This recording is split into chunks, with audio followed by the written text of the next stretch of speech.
I don't think there's anything more spine-chilling in the English language than the words part in one after the title of a Zack Snyder movie. So thanks Netflix, let's talk about Rebel Moon Part 1. Welcome everyone to the Atomic Cinema Experiment. I am Peter, and joining me is David. I come in peace. Not today, you don't. No, I don't. I'm here for war, damn it. A little insight into the recording here. We're recording this on Christmas Eve. This is how we are spending Christmas Eve, right? We were going to try and move it around or whatever, but David, he was free later in the evening. I was free. He's like, okay, we have to get it in because this has to go out quickly. It's a new release. Because we're here today to talk about Rebel Moon Part 1, A Child of Fire. Yep. I was celebrating Christmas with my family because we have to do both Christmas Eve and Christmas celebrations for different sides of the family. And so I'm at my grandmother's house looking at the clock. I'm like, guys, I gotta go talk about Zack Snyder now. I'm sorry. Christmas is over. Christmas was over before it began because you knew you had Zack Snyder to go home to. No, so we'll obviously get into everything. We'll start spoiler free as we always do. We'll talk about our feelings in the movie, kind of the fact that it is two parts. We'll get into spoilers and all that. Before we do start though, I'll just say if you are enjoying the show, please do hit the like button. It helps us out a bunch if you hit the button. And of course you can support us over at patreon.com/MailFuzzTV. We do some bonus shows that come out every month. I'll tell you more about what those are specifically at the end of the show, but if you're interested, go and check it out. So, Rebel Moon, right? Now, cards on the table before we start, right? Yeah. Cards on the table. I don't like Zack Snyder movies. I don't like any of them. I feel like there was a period, Dawn of the Dead came out, and that was pretty good, all things considered. 300 I was fine with, but then it's just like this kind of slow descent once the DCU started, where I was like, oh, it's just the same thing. That being said, I'm one of the few people who thinks that he actually did a really good job with Watchmen, all things considered. I actually really enjoy his adaptation there. Well, I'll be bringing that up later, actually. I've got some comparisons I want to make to Watchmen. But for me, I remember thinking Dawn of the Dead was okay when I saw it as a teenager. And then I don't know, I don't remember even being in love with 300. I saw that in theaters, and I remember thinking, it's got a bit of a gimmick, but I remember not liking how it looked, which I know sounds crazy to some people, but I've never liked the look of Zack Snyder's movies. I think they're ugly. I think they've always been ugly. But I get that. Here's the... I would caution you, because when me and Tim went back and did Dawn of the Dead on Streams After Midnight with, fresh eyes and a post, a lot of Zack Snyder's recent movies, it really, you could see a lot of his tendencies in there, and I definitely did not enjoy it that much when I went back and saw it again. So, I don't like his movies. I think Sucker Punch is one of the worst things I have ever seen. I've never seen it, so that's probably why I'm not as harsh as you are. Right? Obviously, I don't like his DC movies, and what was the last thing? Army of the Dead was just... it wasn't the worst thing he's made. It was definitely more palpable, but I'm getting these cards on the table because Snyder has this cult of fans, and I'm just weeing them away. First of all, just leave. It's okay. Yeah. You can Look, go. we did a 2-hour-long review of the 4-hour Snyder cut before any of these shows were even a thing with me in them. So if you want to see us just bitch about Snyder for a while, go watch that, and then come back here and watch us bitch some more. So, needless to say, was not going into this with the highest of expectations. I also wasn't particularly thrilled when I heard it was split into two parts, because it wasn't announced that way, and I think having now watched the movie, it does feel like this was one movie that he realised, oh no, I'm way over 4 hours, I'm going to split it in two, which isn't always a bad... I love Kill Bill. Kill Bill's great, and the studio got cold feet with that and said, no, you need to split it in two because it's too long. But I love all of that movie. I think that movie's phenomenal. Yeah. But this... this... I mean... Yeah. Well, okay. I get what you're saying, though, because it does feel like when it was first announced that Netflix basically said, hey, give us the same thing that you gave HBO in terms of, the Snyder Cut. Give us this... huge sprawling epic that we can pimp out right around the holiday season. And then when they finally got it back, they're like, oh, but we can make more money if we split it up instead. So here, we're just going to cut it right here and call that 2 movies. Yeah, I mean, given how the movie ends, I feel like I'm sure he did a little bit to make it feel more like a cliffhanger in the middle rather than like it's just been chopped in half. Because Kill Bill did that as well. Kill Bill, he did a really good job actually in Kill Bill of giving that first movie a really good hook at the end to make you excited for the second part. So, the basic premise of this... okay, so... I was going to say, how do you want to do it? It's common knowledge that this was a Star Wars pitch. Zack Snyder pitched a Star Wars movie to Disney, and it got rejected, or whatever. I don't know what the exact details are, but as soon as you see the trailer for this movie, you're like, oh yeah, I can tell this was a Star Wars movie that's been given a coat of paint. And even then, that coat of paint's a bit thin at times. But you can tell that you can easily see how this would fit into Star Wars and how some of these things would be. There's definitely a few things that I don't think would have been there if it had been a Star Wars movie. Because obviously he had more freedom because it was his own thing now, but you can absolutely see the DNA of this was going to be a Star Wars movie. The other thing that I did not know going in, it's Seven Samurai. It's freaking Seven Samurai. When I realized this movie was going to be about going around collecting the quote-unquote samurai to defend a farming village, I was like... And I'm not saying you can't do that. Like, there's been many interpretations. There's been many reimaginings of Seven Samurai. Magnificent Seven being obviously the most famous one, but A Bug's Life's another. I have no problem with someone doing their take on Seven Samurai. I actually, it was great because I was, as I was watching this through, like, in my head, I recognized it as Seven Samurai, but for some reason, the comparison when I was, like, actually working through my thoughts that kept popping up was, so it's A Bug's Life in space. Okay. That's, I mean, yeah, that's where he got his influence from. He's not seen Seven Samurai, but he's seen A Bug's Life. No. Actually, apparently, according to an Entertainment Weekly article I pulled up here, the original pitch that he made way back in like film school, because this one's just been bouncing around his head for a while, was The Dirty Dozen in space. Okay. So, again, same sort of like idea of a bunch of people from different backgrounds all joining up to fight against a thing. Yeah, I haven't seen Dirty Dozen, but the fact that this is even a farming village and like the you know, it's not the bandits, it's the Empire who want their grain. You know, they're not called the Empire because it's not Star Wars anymore, but that's what they are. They're the Empire.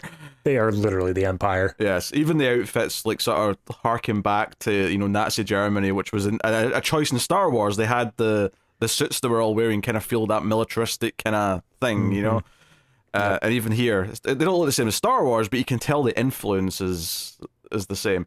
Oh, yeah, absolutely. Anyway, let's just get the general feelings out of the way so we can start digging into to things. But, yeah. All right. How did you feel about Rebelman Part 1? Well, golly gee, Pete, I loved it. No, it's...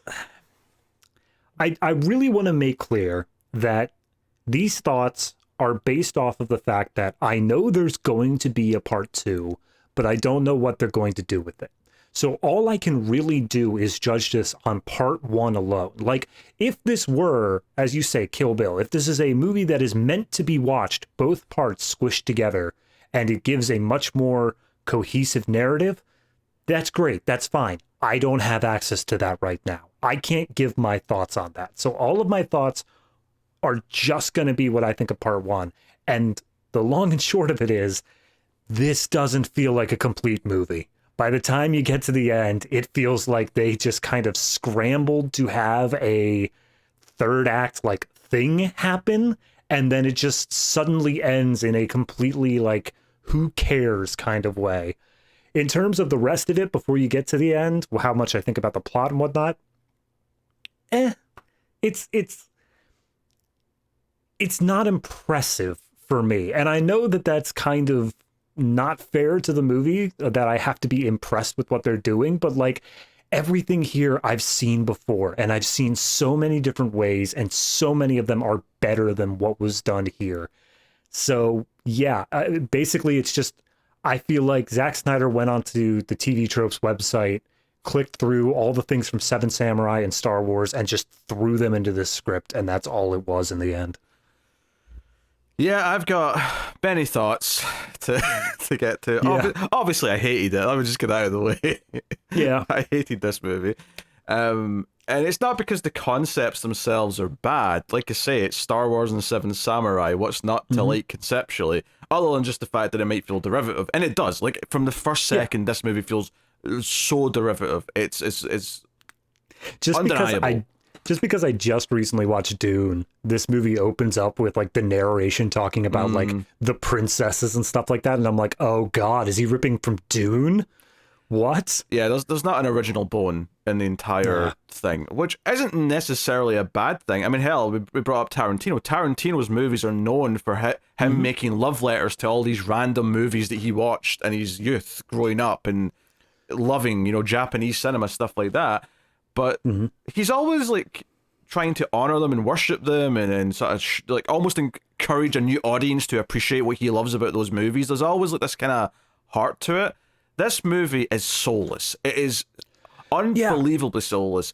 And I think one of my big things with Zack Snyder movies, and there was a great video essay on YouTube, and forgive me, I didn't go check what the name, because I don't remember the name, but the name of the video was They're Already Dead, or We're Already Dead. It was something to that effect. And it was an analysis of Zack Snyder's work. David's researching, I can tell. Yes, I'm just trying to find the name of the person who did it. So... but the video was about how the themes in all of Zack Snyder's movies, and specifically the characters in all of Zack Snyder's movies, have this attitude of, well, we're all doomed to die, so the only thing that we can really accomplish is making our death mean something through sacrifice. And all of Zack Snyder's films have sacrifice in them. It's the only thing he always keeps going back to. So I won't get specific yet, because we're not in spoilers, but I promise you, there will be sacrifice in this movie. There will be talk of what makes a good death. There'll be talk of a good place to die. There's a lot of that coming up in this movie. He's just returning to the same chest of regurgitated shit he's been doing since Dawn of the Dead 2004. Because when I went back and watched that, it's the same thing. It's all about sacrifice. It's all about, that's the only way you can have an ending that's worth anything, is to sacrifice. So the name of the video author was Maggie Mayfish. Thank you. Be sure to check that out. Anyway, I agree wholesale. I think that it is a recurring. It was the same thing that was going on during the DCU era. It was this fatalistic viewpoint, this nihilistic, like it's all pretty much for nothing. Why even try? But if you're gonna go out with a bang. And it's. I get it. I understand there is an audience for that, but like. It's an audience that can easily outgrow that mindset. It's not something that people like grow into. It's things that people grow out of. And I'm surprised Snyder hasn't really grown out of it. I think that's something I've said before, is that Snyder's movies feel like a bunch of scenes that a 12-year-old boy thinks are cool. And I got that through this. There's so many action scenes in this where I don't think the action scenes are good. I think they're paced very weird. And that, I'm not even talking about all the rampant slow motion. Oh god, that is just jizzing all over the screen. I'm talking about just the way it kind of like, there's like these weird pauses at moments. There's like very little context given to some of the flashback fights where it's just her firing a gun in slow motion, and all of it feels like to me where he's like, I've just got this idea for a cool visual, and there's no weight, there's no like purpose to any of it. There is a sequence in this movie where, I'm not going to spoil anything, but the main character of this, Cora, is like interacting for a fraction of a second with this weird space beast, and it all goes in slow motion, and she like outstretches her hand and touches the beast as it flies by, and I'm like, who cares? Like, it's a cool visual, don't get me wrong, but nothing in this character has said anything about why this is like a big moment for them. But the movie goes not only into slow-mo but extra slow-mo for this shot, and I'm like, it means nothing besides it looking cool. There's several times in this movie, particularly in the action scenes, where it'll go into slow-mo, and then it'll go into double slow-mo. It'll go into like, even slower in the middle of the slow-mo. Oh god, I told Pete I was going, because I wanted to for Snyder Cut, I told Pete I was going to record how much of this movie was in slow motion, and find out how much time was wasted in that. But then when it went into double slow motion, I just threw my hands up, because how am I supposed to account for that? There's no way to know. And to be fair, we're seeing slow-mo and double slow-mo, which implies the first one's only like half speed. I don't think it was. I think the first slow-mo was like maybe quarter speed, maybe even slower than that. And then the ultra slow was like, I don't know, 1/10 speed. It's like, yeah, 10th speed, Yeah, something like something that. silly like that. It's going absurdly slow. And there's points where you could even tell, like, as the first, like, as the narrations play at the start, and there's like ships flying around in space, I'm like, it's space, so it's really hard to tell if they're going in slow motion. I don't know if they're just moving slow or if they're it's the opening shot from Star Wars thing, where you got two giant ships zooming through space, but like, you have no sense of how fast they're going, so it kind of just seems like they're slowly moving across the screen. Yes, so his movies still feel like they're just something that a 12-year-old thinks is cool without any weight behind it. That feeling's still there for me. That's all I'm feeling when I watch this. Yeah, and then the other problem I really have for it is it feels like it was built from the top down. It didn't feel like he had a cool idea for like an individual story. He wanted to build this universe. He wanted to get like this grand thing that he could tell a bunch of stories in. And he didn't, like, this story just happened to be the one that popped out first. It didn't feel like the story informed how the universe was built around it. He wanted to do Star Wars, and that's what mattered to him, and then the story was secondary. It wasn't like he had a story that he wanted to tell within that. It doesn't feel that way anyway. And I think just to go back to the whole, like, the nihilism stuff, and the idea that, you know, nothing matters, so we might as well go out with a bang idea, I think it's also... What's really problematic about that is not just that he's done it before and he keeps doing it and it's kind of tiring when all the characters feel like they have that attitude. It's especially a problem in a movie like this, where the characters actually are in a story where they're occasionally trying to give speeches and they're trying to have heroic moments, to try to give hope. Yeah.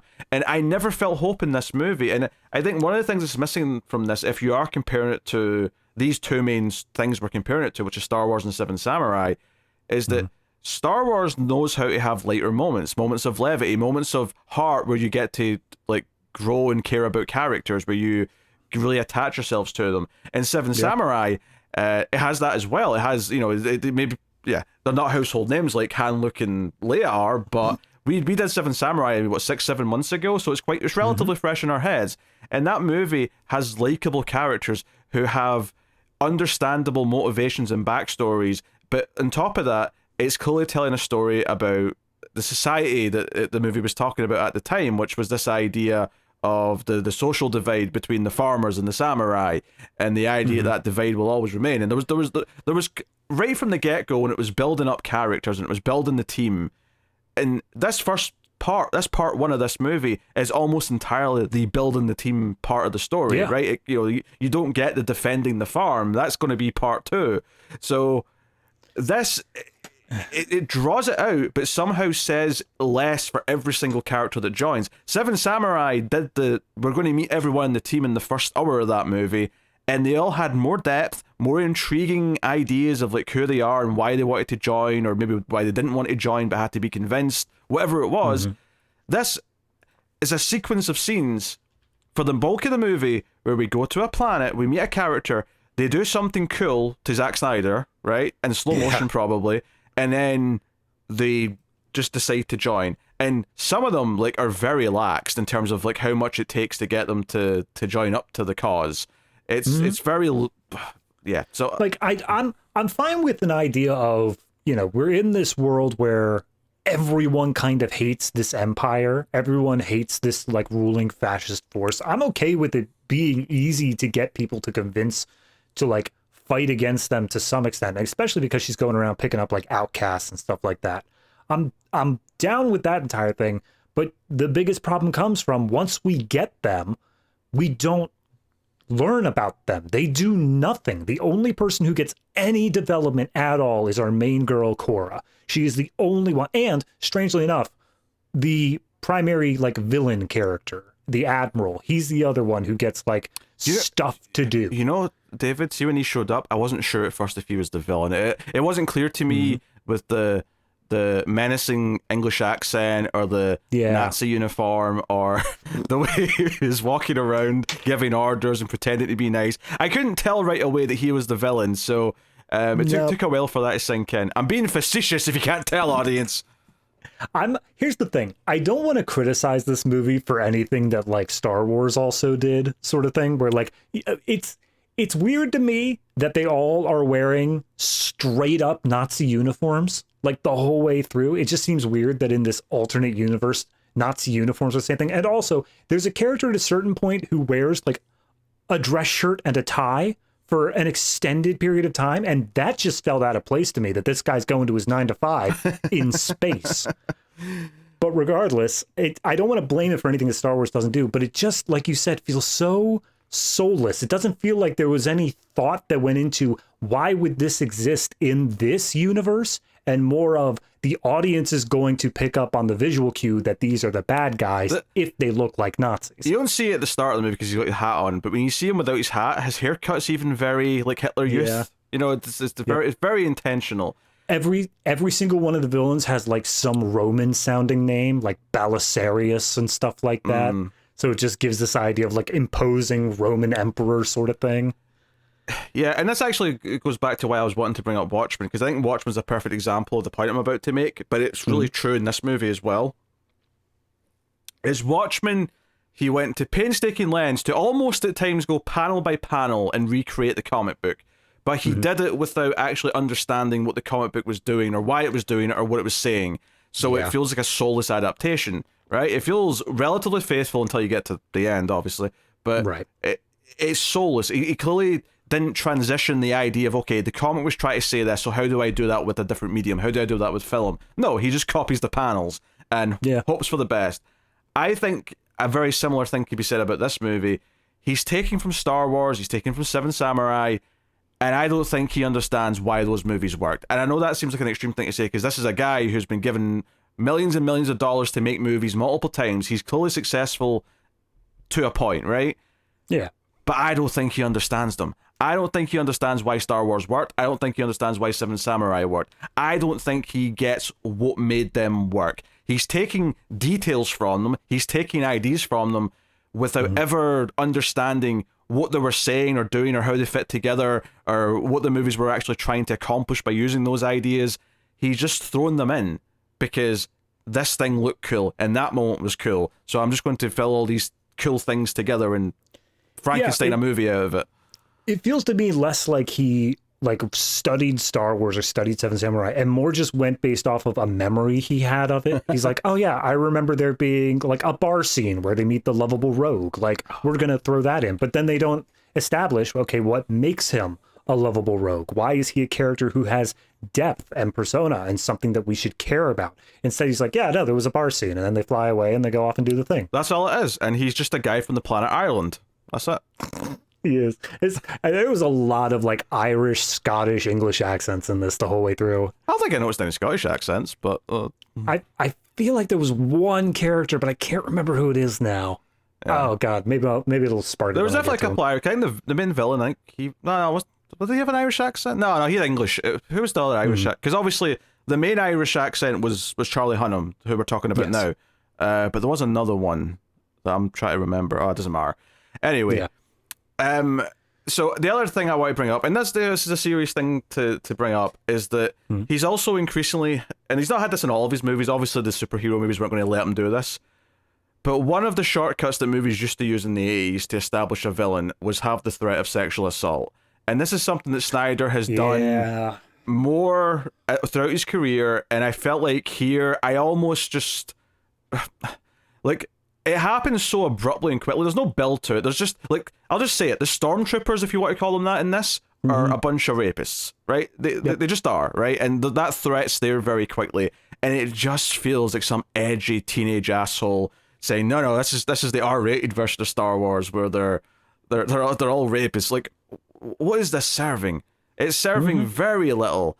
And because it's so shallow, it makes all this feel really more poor taste than it otherwise would be if it was given time to be a serious threat where it was more about, because typically if you're going to introduce that threat, it's because it should be a main theme of the movie. It should be something that is important about what you're trying to say. It shouldn't be set dressing. It shouldn't be like a little character bit. So that bothered me, and that's quite early on. And it's not the last time there's a weird sex thing in the movie either. There's like someone tries to like buy someone as a whore at one point randomly at the bar. So weird. Yeah. So it's it's Zack Snyder has some sort of complicated relationship with sex. I don't know exactly what it is, but like it's simultaneously like really juvenile, but also uncomfortably adult. Like it's beyond the point where it's like, oh, we're making these dark, edgy sort of scenes about it, but it's also like when you were saying someone was buying someone, that scene's almost played as like a comedy bit. Yeah, I think it's meant to be funny. Else. Yeah. And it's like, honestly, it's a sequence that's between two guys, and it more so feels like it's funny because it's gay. Like, again, it goes back to that juvenile thing. That's what he's aiming for here. And I think there's also a problem where, and I'm not really blaming the actors here, but I think a lot of the characters really fall flat, partly because they don't really have much depth. But even the lead, it's like Sofia Boutella, I've enjoyed when she was in Kingsman. She's popped up in a few things here or there that I've liked. She's also been in some bad stuff, The Mummy 2017 we don't talk about. But I just found her character devoid of charisma, and I don't think it's her fault. I think the character is just so underwritten. Yeah, I mean, honestly, I think that based off of what her character has described in this movie, because we do get some backstory as to like her early life, but there is a period in the middle that we're still currently missing between what we saw and then where this movie picked up from.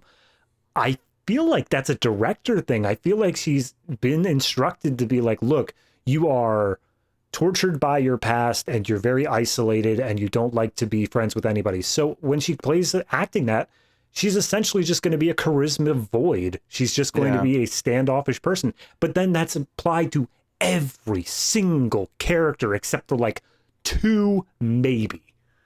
Yeah, and as far as the Star Wars comparisons go, as we mentioned, there's a scene where they go to a bar in the little dusty sand town and get the rebel. There's also a droid that's meant to be lovable. I hate that droid scene so much because of the promise that it failed to keep. Well, you mean the fact that it introduced the thing that you thought was going to be a main character and then he disappears for the rest of the movie? No, he disappears for the rest of the movie and then appears in the very last shot. That's what gets me. It's like, no, see, guys, he's here. He's standing. He's right there. Did you like his story? Did you like the things he did? Screw you, man. Yeah, and I thought the movie, like, obviously it's a big budget movie, but the effects were really hit and miss for me. I think the droid looked good. I think there was ships that looked perfectly fine and solid for what they are. But there was there's a scenes where when they first leave the farm and they're camping and they're on like a kind of a ridge and there's like this backdrop behind them. It was some of the worst looking, like, disconnected background from the actual set they're sitting on and stuff. Like the green screen just looked really phony and really stick out to me. Yeah, I get it. There's something about the way that space is in this movie where it feels like everything is really close together. I don't feel like Zack Snyder does a good job of capturing how much the vast emptiness of space really is empty. It feels like for instance, a big part of this movie is they're going around picking up people for this task that they've got. And it feels more like they're like just kind of jumping like 2 hours away each time. It doesn't feel like it's this, like they're going to have to travel an entire light year or so in order to get there, even with like light speed drives, which I don't think they even mentioned they have, but I'm assuming they have to some extent. I don't think it matters. I think this is just like, I know Star Wars says they've got obviously the hyperdrive or whatever, but I feel like in this they're just like, I don't know, this is an alternate universe, planets are close together. Just well, in fairness, the very first shot of this movie as the narration is still going on is literally a like tear open in space. True, yeah, is just straight up a sex thing. Like you noticed this, right? I mean, the ship is a lot. Actually, honestly, the ship made me think of the Sulaco from Aliens. It was because it was vaguely shaped like a gun, and it reminded me of the Sulaco from. Well, I'm Aliens. not even talking about the ship. The tear through space is the vertical slit, and then it like parts open, and the space like bunches up around it. And it's like, oh, that's something there, Zach. And then the ship starts pushing through it. I'm like, hey, Zach, what are you doing? Yes. So yeah, there was a bunch of scenes. There's a scene on a planet where they're talking to like a CG guy, and there's like an army and stuff. I don't want to get into specifics because it's late on.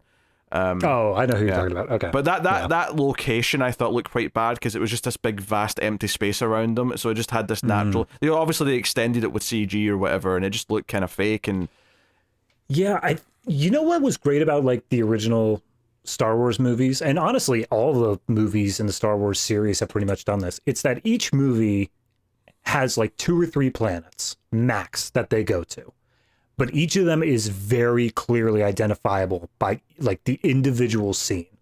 We have Tatooine and Mos Eisley is desert planet. You got Hoth is ice planet. You got Dagobah is swamp planet. Like all of them, super identifiable just by their singular locations. I could not tell you the gist of like any of the planets they landed on. All of them seem to be the vague sort of like mostly grassland, a little bit of desert, or it's a bustling city. It's one or the other. Yeah. And it doesn't help that Zack Snyder's visual style is to have this sort of slightly desaturated look to everything, so everything just feels a little bit dour looking, and it's part of why I don't like how his movies look. It's that, and then he goes so over the top with depth of field, and I love depth of field. It's a fantastic tool in your filmmaking, toolbox. But he goes so far with it to the point where I'm actually not convinced sometimes if he's doing it naturally or if he's like artificially blurring things more in post. Like it feels like he's over processing the image, and it has that kind of look to it that it just feels unnatural. And sometimes it even has the effect where stuff that I don't think would have been green screened almost looks green screened because he's made the background so separate to the subject on the frame that it feels green screened, even though I don't think it would have been necessarily. And that's a problem. Like it gives not a fan. I'm just no, yeah, I get what you're saying. I no, when I say I think Watchmen is like still like a decent thing. A, it's not comparing it to the original book. I think it's just a okay movie on its own. But B, yeah, no, visually it looks like trash most of the time because of that desaturated sort of feel to it. And this is no exception. While there are some sequences, I feel like Zack Snyder has 2 modes. There's general filmmaking mode where he's telling the story or whatever, and then there's I want this poster mode where all of a sudden he'll just stop for a cool visual and he's all like the colors pop there and everything's like, wow, look at this, doesn't it look cool? Don't you want this as a poster? Yeah I mean, I know some people like how his movies look but have the same complaints that we otherwise do about everything else, and I think those people would love the idea of Snyder directing something that someone else like wrote so it's someone else's storytelling capabilities, but then he takes it and turns it into a visual thing. I still don't think I'd like how it would look, but that probably would make for a better movie. I don't think he knows. I don't like his characters. I never have, and I think that's just as true now. It's more true than it ever has been. With this one. So, is there anything else you'd like to talk about before we get to spoilers? Just to remind people before we get into spoilers, I do have homework that I do on every episode. Yes. Even though it's Christmas, that is no exception. The homework is due. Yes, Connor. David will talk about a sci-fi movie that me and Tara did before his time on the show at the end. So stick around for that. Yeah. Beyond that, no, I can't. I mean, everything else, it's I think the one thing I didn't really mention, you brought up very briefly, is the individual actors. I don't think there's anybody that delivers a truly like bad performance, but I do think that a lot of the actors in this aren't given enough to deliver anything but like, all right, I guess you were there. Barely anybody standing out to me post movie. Yeah, I think it's a direction problem for sure. I do think the villain is really true in the scenery, and I do, and again, I think it's a director choice. I think he's telling them to go over the top and ham it up and whatnot. So, yeah. All right, spoilers then for Rebel Moon Part 1. You have been warned. Yeah, actually, this isn't really a spoiler. I guess I'm immediately talking about something I could have just said before. But Yeah, whatever. Child of Fire sounds like a really bad fantasy book. You know? Yeah. It's Yeah. I mean, that's the second one's called The Scar Giver, and by the end of this movie, we find out what Scar Giver, or at least who the Scar Giver is in regards to this. But like, by the end of this movie, I'm not sure who the Child of Fire was. I'm not. I think it's just Cora. I think it's just the main character. You would think so, but then by the end of the movie, she's also the Scar Giver. So is that like an evolutionary thing? It was just, first she was the Child of Fire, and now she is the Scar Giver. I don't know. Yeah, I don't know. It doesn't feel like it's earned on either side. Like, it doesn't feel like she's specifically the Child of Fire or the Scar Giver by the end, but that's what we're told that she is. Yeah. One of the other comparisons to Star Wars, actually, is that whoever's in charge of this empire, and don't ask me what they call the empire in this, because I could not tell you. I actually have, it's the Mother World. Ah, yeah, they do say that a lot. Now you're mentioning that. Yep. But they do that thing where we're following this guy who's been sent, right? The main villain of the movie is Atticus Noble, right? Noble. He is the one who's been sent out with a big ship and an army to sort of find the rebellion and squash it. That's his thing.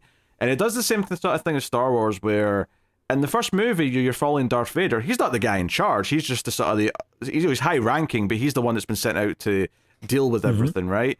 And you don't even get a taste of the Emperor until the second movie. You don't even see him in person until the third one.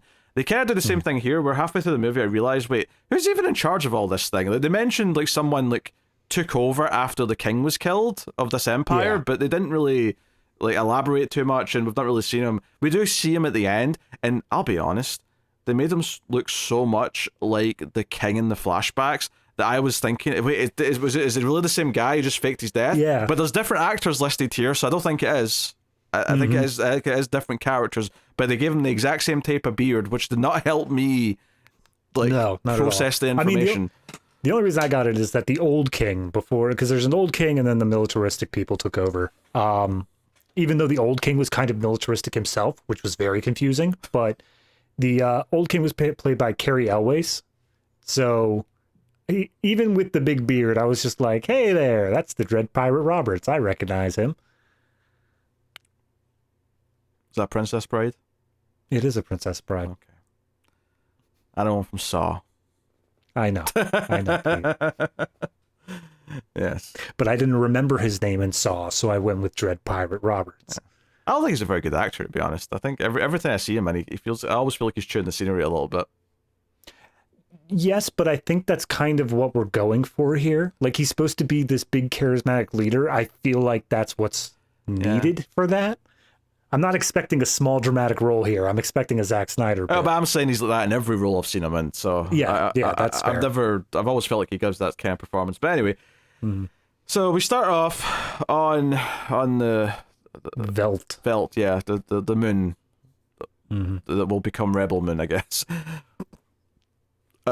I love the opening, because first things first, we have this opening monologue of like the ship arriving in space, and it's just basically describing, how did we get here? What's been going on? Yeah. And they say like, correct me if I'm wrong, but there was an empire, and then the royal family was, killed or thrown out of power, and then an evil emperor took over, a politician, and now they run the galaxy with an iron fist kind of thing. Isn't that also just kind of the backstory to Star Wars? Once the prequel trilogy is introduced, yes, absolutely. Because Leia was part of that royal family, and then Palpatine came in and was like, "Aha, Palpatine's behind it all," kind of thing. Who else but Palpatine? But yeah, no. The backstory we're given is that there was a king who was pretty like militaristic. It's been centuries of like war and conquest and stuff, but then the king has a daughter, and he kind of mellows out, and it seems like for the first time there's going to be peace. And then during the princess's coronation, the entire royal family is assassinated. So then this new guy named Belisarius, who's a senator, takes charge, goes full fascist military, and we are at now. Yeah, he was veering towards being... I mean, he was probably already nicer than this guy is, but he was veering towards more of let's try and have a peaceful galaxy to and He's whatnot. like, well, I mean, we rule everything. Maybe we just chill. Yeah. Let's try that. Also, the princess had magic powers and she brought a dead bird back to life. Oh God, we'll get to that. I mean, that was the whole scene. I don't It was. I don't know what we're going to add to it when we get there, but okay. It falls in more with Korra's backstory because sure. that pissed me off. Yeah, it represents her. It's the flight of the phoenix that is Korra. She's going to be reborn as a Scar giver. Scar giver. So yeah, she's on the moon. She's a farmer with all these other farmers, and I think the first slow motion shot I caught was her running her fingers through the dirt and like sniffing the dirt and being like, Earth. I guess it's technically not Earth because we're not on Earth, but you know what I mean. Like, dirt, beautiful veldt. Soil. Nothing I need to worry about. When she was running her fingers through it, I had Gladiator flashbacks. There's some more Gladiator parallels later, which we're going to talk about. Absolutely, that one got me.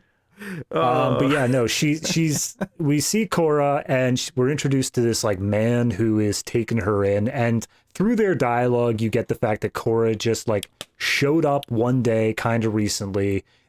She never like told anyone her backstory, but she's just been working here on this farm planet for crash a while. landed specifically. He mentions like finding her in a wreckage and taking her in. So yeah. So presumably she was just in like an action scene shortly before she arrived here.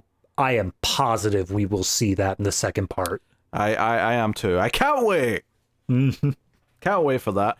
But, we get, there's a bald guy who runs this village, and he seems like a peaceful dude, and they're growing their grain, they're all quite happy about it, blah, blah, blah, blah. Quite quickly, the giant ship appears in the upper atmosphere, and they're all freaking out.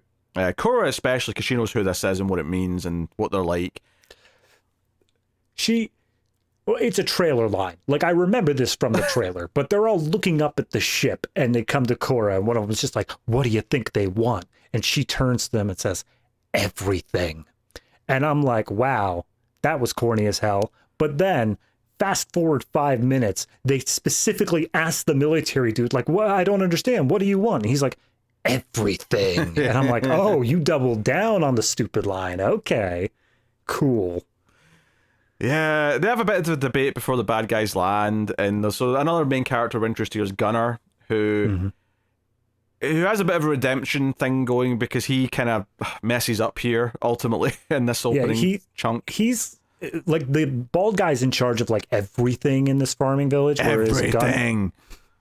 whereas Gunnar is the one in charge of like specifically keeping like how much crop is left and making sure that there's enough to feed everybody and stuff like that. He's kind of like a seed accountant, I guess you would call him. He's also a coward. He's also a absolute coward, and that's his arc. Yeah, he's like, hey, this maybe isn't so bad. They've got deep pockets. They can buy our surplus and we can be very wealthy.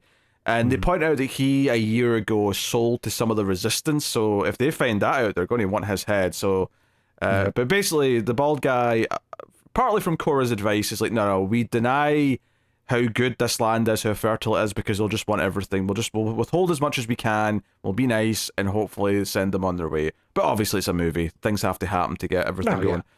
So, yes, we have, the dude comes down in his Nazi uniform. This is Noble. He's got, like, 3 people in, like, these red robes with these big, creepy masks on.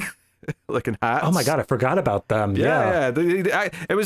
I almost forgot about them. I forgot about the old guy who you brought up already that was like living with Korra. The father figure type dude. I was like, oh yeah, he was a thing at the start of the movie because once they leave the planet, you don't see any of these characters again, so they all just kind of fade from the memory. Honestly, that's what goes back to what I started with. I feel like if you watch this whole thing, part 1, part 2 together, obviously these people are going to come back because they're back at the village by the end. But like, as for this movie, they are worthless because we never see them again. Yep. So I just to skip to the end of this conversation where the bad guys pretending to be nice and the bald guys saying, oh, we don't really have enough to give you too much because, we just, feed ourselves. We don't make much more than that, blah, blah, blah. But then Gunnar jumps in and says, well, I think our leader's been a bit cautious. We do have some that we could sell. not much. And he does, like, he doesn't sell the leader out. He tries to do it as sort of diplomatically as he can. He sort of tries to phrase it in a way that doesn't throw him under the bus. But of course, Noble, being evil Nazi dictator type dude, then kills the bald guy in front of everyone to make an example out of him, and his wife when she runs towards him as well, and says, all right, we'll be back in 10 weeks, because he asks, hey, when's your harvest going to be ready? He's like, 9 weeks, I think. He's like, we'll be back in 10, make sure you've got all of it ready for us to take. And I'm like, so this is the point where I went, oh, this is just Seven Samurai. We've got 10 weeks to mount a defense. See, you say that, but the first thing that pops in my mind, so then Flick, the outcast ant, then has to go to the circus and find the other bugs. I only saw a Bug's Life once. My memory of it's pretty vague. I don't remember the names or anything like that. That's fair. I think that was one that was played on repeat when I was a kid, because even if I didn't know it was Seven Samurai at the time, all the names are still there for me. Oh, sure. So this sets up. They leave, but they leave like a troop of, I'm just going to call them stormtroopers, because that's what they are, pretty much. Right? They're a bunch of soldiers, and this was where the main guy Noble is chewing scenery. He's overtly the villain the second you see him, and he's clearly going for a lot of villain tropes with him. But what got me is that these stormtroopers that are left behind, other than the one guy who seems like he might be okay because he looked nice at someone, right? But we're introduced to the leader of this little group of stormtroopers and the second in command, I'll call him. And immediately, they are just the most evil scum. They're calling the people who live here peasants. They're demanding water. He's being rude. And of course, the thing that we're getting to here is that there's this young woman who's part of the village, who's, maybe a teenager or early 20s, but she's in that kind of range. And she comes up and gives him some water, and he's making eyes at her. And you're like, okay, this guy is so out of a Zack Snyder movie, because even Army of the Dead had a character who was kind of predatory, right? And I'm like, okay, we're getting that from this second in command guy. And I thought his boss was going to like grill him out and tell him not to. I still thought the guy was going to try something, but I thought his boss was going to be, like, tell him not to. Like, no, we're going to keep it professional. This is what we're doing. And the very next thing that comes out of the boss's mouth is, oh, she's how I like them. Young enough but feisty enough to fight back. And I'm like, really? We're just doing this? And what this builds up to, like, later that night, is when they see her again, everyone except the one good stormtrooper who tries to protect her, all of them want to gang rape her. That is the scene. That is what they try and do. Yeah, and like that's before this, Korra does a whole thing where she's like, all right, if they're going to be on this planet, I'm not. She tries to run, and it's only when she hears this girl screams for help that she's like, no, we have to fight. We have to defend. This is one of the things that I thought did a poor job in. Like, I feel like I've seen a lot of movies where they do this character we're watching has a secret past where they're a badass, right? We've seen it in John Wick. We've seen it in, 50, 100 movies you've probably seen it in. And I just never got the vibe from this that there were, like, and this might be on, like, the direction from Snyder to her, but I never got the vibe from her in all those moments before. I just got that she was scared. I never really got that she was, like, being a reluctant to step up and fight kind of character. So when that happened, I was like, oh, I guess she's one of those characters. But I never really got that until this moment where she's hearing this girl in trouble, and I was like, oh, I guess she's going to be a badass now. But I never really got that from before that scene. So I feel like they were trying to mix together the characters of Luke and Obi-Wan, where Luke obviously is, the farmhand or whatever, but then Obi-Wan's the one who has this deep, dark history and actually knows how to fight and whatnot. And in some ways that works, but in this way, it just makes it a little bit confusing in this opening sequence because we don't have any of her backstory yet. So when all of a sudden she just flips around and says like, no, I have to fight, you got to wait like another 30 minutes before you figure out like, oh, right, she has training and like there's a reason that she would want to run in the first place and then do this. Like it's not well enough set up in that first 20-30 minutes. It's just simple little like teases of like maybe when the first bad guys are there, like have her look like she's looking and like counting bodies, like she's like scanning the room for the exits and like how many people are there, as if and you can sort of see it in her eyes that she's casing them out in case she has to fight, and that'll maybe tell us she knows what to do in this situation. She doesn't want to, she's hoping it doesn't come to that, but maybe we can see that she is sort of preparing mentally for possibly having a fight. But instead, it never feels like that. Yeah, or even then, just after they make the decision to fight, Cora's given back her gun that apparently she lost when she crash landed and the old guy picked up and hid from her. When she's planning on running, have the old guy pull it out and be like, all right, fine, here you go. If you're going to leave, you need to defend yourself. And then that way we know she had a gun. She has training. She has reason to fight. Yeah.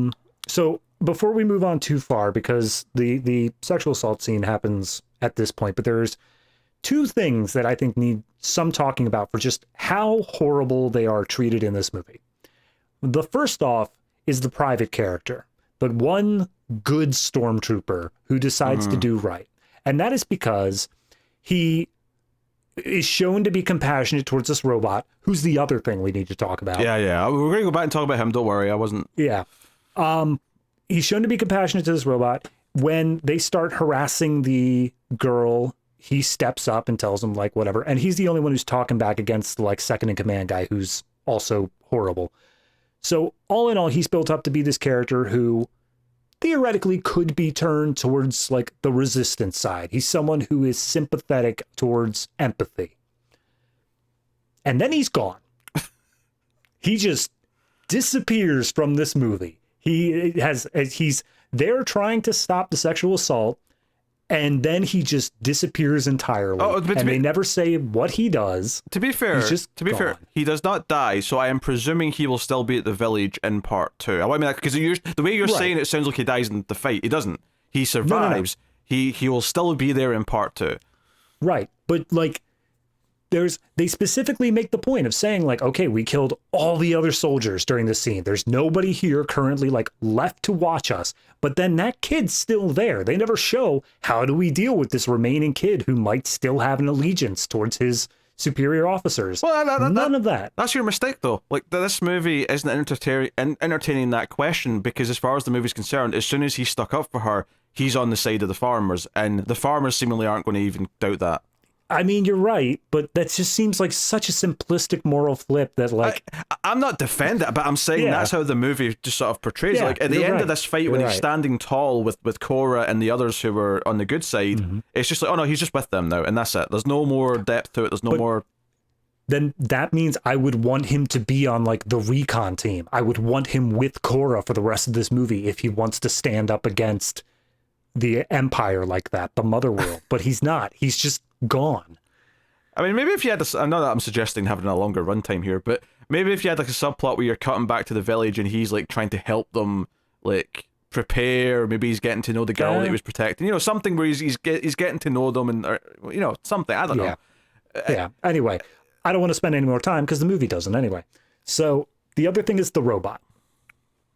Which, do you want to take the robot? So the robot, they open up the robot, and it's mentioned quickly that, oh, there's not a lot of these things left. And it turns out that these robots were military robots that were serving the king, right? And when the king was slain, all the robots they didn't shut down. They're still active. They're still talking. They're still doing stuff. But they just refused to fight or harm anyone anymore. It's like, okay, the king's not there, so we're not going to be soldiers anymore. So a lot of these stormtroopers mock him. They throw things at him. The second in command guy shoots at him a bunch of times just for kicks to try and motivate an attack out of him. And then the robot, after this scene, has a moment with the girl where the girl is nice to him and like gives him like a little headdress thing. She puts a little like daisy chain of flowers around his head. And he talks about how, oh, the princess was kind, and she reminds him of that kindness or something to that effect. Right. I love there's a sequence where the little girl like kisses him on the cheek, and then because he has like these LEDs on his face, the robot blushes. Yes, the little circles across his face all light up, gradually going across, as if oh, the warmth of the kiss, the love of the kiss is spread across his face. And okay, fine, like the idea of doing like history of violence with an android is on paper, I like that concept. And what happens here is that when Cora starts defending the girl when she's been attacked by the men, and we get the absurd slow motion and all the rest of it, part of this fight is that the robot hears the fight, comes over, sees one of the laser machine guns that have been dropped by the soldiers, and picks it up and sort of ends the fight by like doing like a kill shot on the main, like the leader of the stormtroopers is. By this point he's holding the girl hostage, and he just pinpoint accuracy just shoots them in the head, and that's it. It's over. So it's like, oh, in the space of 10 minutes, we've learned that he gave up fighting, will not harm or kill anything ever since his kings died, and in the space of 10 minutes, he's already over that. And don't get me wrong, the reason why he's done it makes sense in a sort of grand sense. It's just too soon. It's just too quick for it to have weight.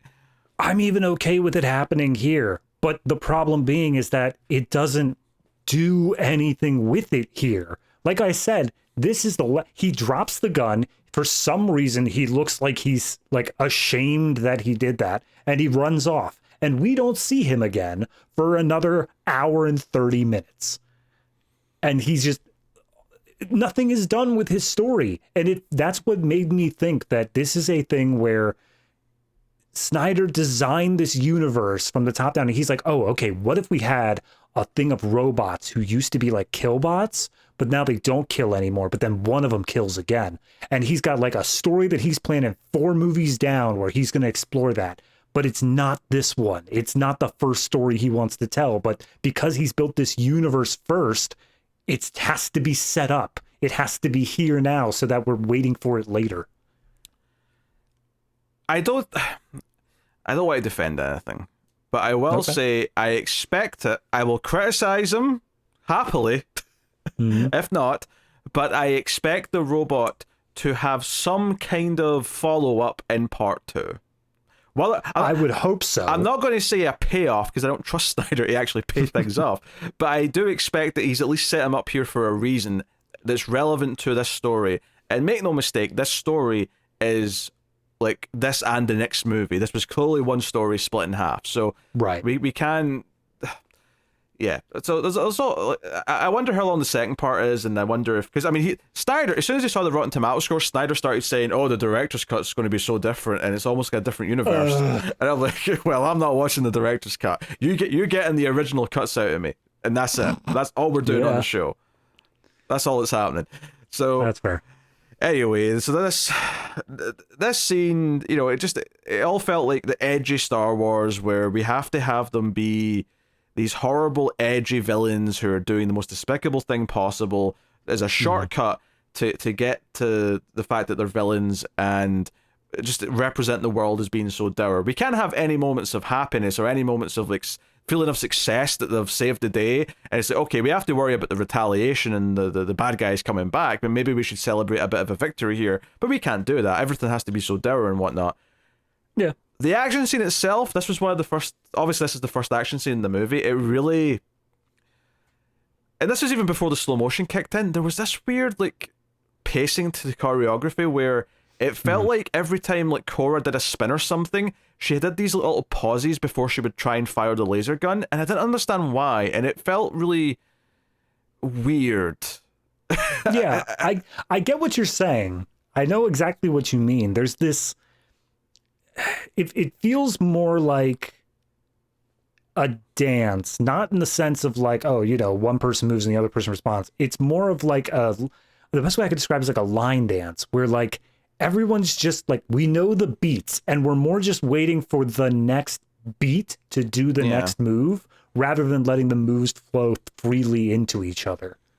Yeah, it's a bad choreographed fight scene because you can sort of see the wires behind like them, like you say, waiting for the next move or whatever it is. So one of the strange things for me though is with how, especially with like Watchmen and 300 in mind, Snyder is remarkably reserved when it comes to blood in this movie. That's not to say there's not any, and not even some like gruesome fights, but like everything being done with lasers makes it so that everything is like automatically cauterized. And so you'll get holes in people, but there's no blood for most of any of it. Yeah. And of course, those laser swords. Of course there is. There's a laser sword in like the first like 5 minutes. Like they show one character getting knocked down with it, and it's like, oh, all right, here we go. Obviously, they don't look exactly like lightsabers. They look. You can kind of see that there's an actual metal blade, but it's like a laser kind of surrounding it, kind of thing. Yeah, it's like it's like energy is sent around the blade to make it extra hittable or Yeah, whatever. can I just say, if I had a failed Star Wars pitch and I wanted to repurpose it into an original thing, I think the first thing I would take out, because it's super recognizable to Star Wars, is a laser sword. Oh, but Pete, he already wrote a character whose entire thing is using swords, and do you think he's gonna throw away that? Oh dear. So they discuss what to do, and now she's got her gun back. She's got her holster. She's like basically getting this idea of a mission of like, can we mount any kind of defense? We've got 10 weeks. And Gunnar, the guy who feels guilty because him speaking up got the leader killed, he might have connections with, because he sold some grain to the resistance. He might be able to like reach out to the resistance, so that him and Cora are going to go off and try and contact them, and maybe the resistance, this army led by the siblings Devra and Ray Fisher, and well yeah, but I don't know if you ever get his first name, but it's Devra Bloodaxe. They're the Bloodaxes. Yeah, we do get the name. I'm just trying to find where Ray Fisher is in this cast list. Oh no, it is just Bloodaxe. I guess he doesn't get a first name. Yeah, and IMDb just says Bloodaxe. It doesn't say what his first name is. Guess he's just Bloodaxe. I'm alright with that. Yes, but yes, Cleopatra Coleman plays Devra. We saw her recently in Infinity Pool, so there's a... Oh, that's right, she was there. Yeah. She looks familiar. Also, we never even mentioned the robot's voiced by Anthony Hopkins, which, to be honest, was very distracting. Yeah, I mean, I was alright with it. It seems like it fit the sort of kind-hearted thing they were going. Like, he sounded like just an older guy, but there were certain points where the Anthony Hopkins really leaked through, and I'm just like, oh, he's gonna eat your face, kid. You better run. So that's the mission, and they go on their CG weird-headed horses off to try and find the town. Mos Eisley. Mos Eisley, yeah, absolutely. And they get there, and this is where like some random alien dude thinks that Gunnar's owned by Cora, and he wants to buy him as a sex slave. And they just try to tell him to get lost, and he straight up grabs Gunnar's crotch at one point and says, "You'll be begging for more in the morning." And I'm like, Zach, what are you doing? What is this scene? I don't... What is this? Like, I get it from the viewpoint of like, okay, so we want to set this place as seedy and uncomfortable. Great. I get it. That's a good way to do that. But they don't just leave it alone. They don't just make it a thing where it's like, oh, same thing in the Mos Eisley Cantina, cut off the guy's arm and then they just leave. And then they're gone. They're away from the movie. But Zach's like, no. We've set up a character who's very bad. Therefore, we must have an action scene with him. Yeah, so they have a fight in the bar, and this is where Charlie Hunnam was already there. They kind of tease him with a hood up at the start of the scene, but he's there. He ends up helping them, and honestly, just to sort of, put the cards on the table for where his character ends up, I was actually kind of relieved that it turned out he was just betraying them, because every sort of decision he makes, including joining up with them at the start, felt so unearned that it actually was a relief that he was just trying to double cross them, because the Empire would pay him for turning them all in, because his reasons for joining up at the start just felt disingenuous. Later on, when he's like, hey, yeah, you know what? I'm going to join the fight. I'm going to go back to the moon with you and fight with everyone else. I'm like, I don't buy this arc. Like, why you do it? So at least that wasn't true. So I can give it that. There's a reason why it fell off, but... Yeah, I mean, I liked it more than if they would have played it straight. But even as this big reveal at the end was happening of him double crossing them, I kept waiting for it to be a triple cross. Yeah, like I kept waiting for it to be like, oh yeah, no, this is just us being able to really get the one up on the Empire, because now we've got their heads here and we're going to be able to get them. And I'm just like, please don't do that. I'm so sick of this. It turns out Irish Han Solo is just a prick. He's not. Yeah, turns out he's just genuinely bad. Yeah, he's not a lovable rogue like Han is. Also, casting Charlie Hunnam in a role that is going to naturally make me compare him to Harrison Ford is not a good idea. No, definitely not. Not a good idea. So the one thing that happens in this sequence, though, is that when they go to the bar, the whole reason is to try to find Gunnar's contact. And as they get there, there's this weird, like, best way I could describe it is crucifix / bondage thing that bounty hunters use to trap victims. I think I can describe it. It's like a spider robot that then transforms into the sort of like trolley that, funnily enough, moved Hannibal Lecter around when he was tied up. Yeah, that's fair. Right? It's a restraint. It's a restraint device, basically. Entirely. And they said, crap, that's my contact. He's being taken in and he was sold out by bounty hunters. So we're going to have to think of something else. And as they go in and ask for information, there's this weird alien that controls the body of like this corpse and talks through it. I'm just thinking just for a second, if this was still Star Wars, that'd have been a Mandalorian that was turning him in, but go on. Oh, no doubt. It was the first time we actually see him, like as they look at this bounty hunter as he walks away out of the bar to like talk to the people outside, and I'm like, there's Boba Fett. Moving on.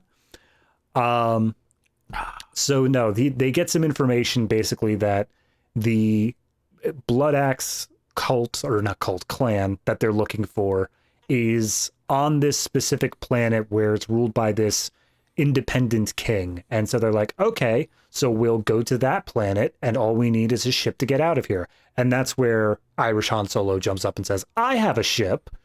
I'll take you there. He's like, top of the morning to you. I've got a ship. But he says, oh, I've got some business on a planet on the way, though, so we're going to stop there. But hey, there's someone there that you might want to recruit anyway. And that leads to our first recruitment scene.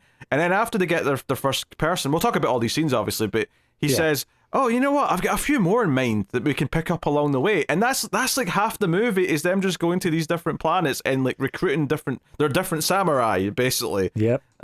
It's wild. Actually, one thing we skipped over here is when they're on the way to the town, they have the campfire scene, and this is the one that I mentioned earlier and looked really fake to me. Oh, yeah, that's right. This is the first of two extended, like, Cora's going to tell a story about her flash. She's going to bond with Gunnar and tell him about who she really is. So we find out that she was, as a child, she was part of another civilization that was completely massacred by the Empire. But this high-ranking dude, Belisarius, the guy who eventually becomes the villain. Yeah, you're right. Yeah, yep. He, because she tried to fight him back, he sort of took a likeness to her. Right, he thought, oh, she's got fire in her, so he kind of took her under his wing, put her into the military school of the Empire, and she was trained as one of theirs, and she was part of the system. We see her sort of at her graduation ceremony in her uniform. She has like a different haircut, and we see like some flashbacks of her in battle, and there's very little context for what this battle is. Like, they say, oh, we're encouraged in military college to like find a lover because we'll care about each other on the battlefield. Cut to him lying there dead, and then she just starts running in slow motion with her gun, firing at whatever the enemy is. Flag in hand, gun in the other one, pile of corpses. So there's very little context for what it is beyond just the person she cared about. As that was his entire purpose. And you know what? Maybe the girl who was almost assaulted earlier will be back and have a payoff in the next movie. But it feels really skeevy in this one that her entire purpose was just to be the threat, the victim of that threat. Yeah. For the main character to have her heroic moment, and that was it. I feel like they tried to give her a little bit extra by having her be the one that like gets the robot going as well. Yes. But it wasn't enough. Like, the fact that we keep calling her the girl means you didn't develop her into a full character. No, in fact, I'm looking at the cast list in IMDb, right? Because there's like maybe, I don't know, like 24 names, like before you click for more. I don't know if I see the actress who played that girl in this batch of faces. I'm guessing here, just based off of like where it's located in the credits, I think she might be Charlotte Maggie, who played Sam. Okay. That's because it's credited right under the private who defended her. Okay, so that makes sense. Think that's her. But again, I don't remember the word Sam being said in this movie, so take that for what you will. Yeah, well. But one thing they kind of hint at is that not only is Gunnar slowly growing to like Cora, but Cora actually likes him, like right off the bat. As soon as this movie starts, she's into him. Yeah, she's kind of staring at him. They're at like the gathering the night before the bad guys show up, and she's kind of giving him the eye a little bit. Yeah. It doesn't go anywhere. It's not interesting, but it's happening. It's just meant to be motivation for him at the end to like make the right choice to try and save her, kind of thing. That's all it really is. So yes, they're little gallivanting around the planets, collecting people. That's where we are now. Great. And also cut throughout that is cuts back to our noble guy, and he's basically getting information as to where the Blood Axe clan is located. So it's for the audience, it's a race of who's going to get to them first in order to get their help. Yeah. I mean, if we have anything to say about them, we can sort of save that for right before they show up properly. But them going around the planets, the first person they go to, or the first planet they go to, they find, like, obviously Charlie Hunnam's got business here, you know, Irish Han Solo's got business here, but basically, like, hey, this guy could be of help, but he's got a debt, so he's a slave to this, farmer? That's not farmer. He's a slave to this really skeevy guy who only cares about money. Introducing Anakin Skywalker. I mean, Tarak. Yeah, it's Phantom Menace, you're right. It's totally that Phantom Menace part. And this was baffling to me, this scene, because despite the fact that it feels like we spend a long time going around and collecting characters and it feels very repetitive, all of them are also like too quick to actually have anything meaningful like accomplished in the scenes. Like they all feel rushed. None of them feel like they earn like the people they're recruiting. So here, for example, they sort of go up to the guy who's this sort of long hair, very sort of gladiatorial looking dude. Yeah, he's standing there shirtless, like working in metalworking or something like that. But my favorite bit here is that the guy who owns him is like stereotypical down south hillbilly kind of guy, and his name is literally Hickman. Yeah, but the character here of importance is Tarak. He's the one who's the slave, and they explain, hey, there's a village in trouble, this farming village, we're trying to mount a defense, and he's like, yeah, you know, like I would believe in that cause, like I would be into that, but I've got a debt to pay off. And they turn around to the slaver and they're like, how much does he owe you? And he's like, 300 grand. That might cover it. And they're like, we don't have that kind of money. But then, just out of nowhere, he's like, but I am a betting man. I like a bit of gambling, me. So how about we do a little bet? So we get this bet that comes out of nowhere that has no context. We have no reason to understand why this is important to this guy.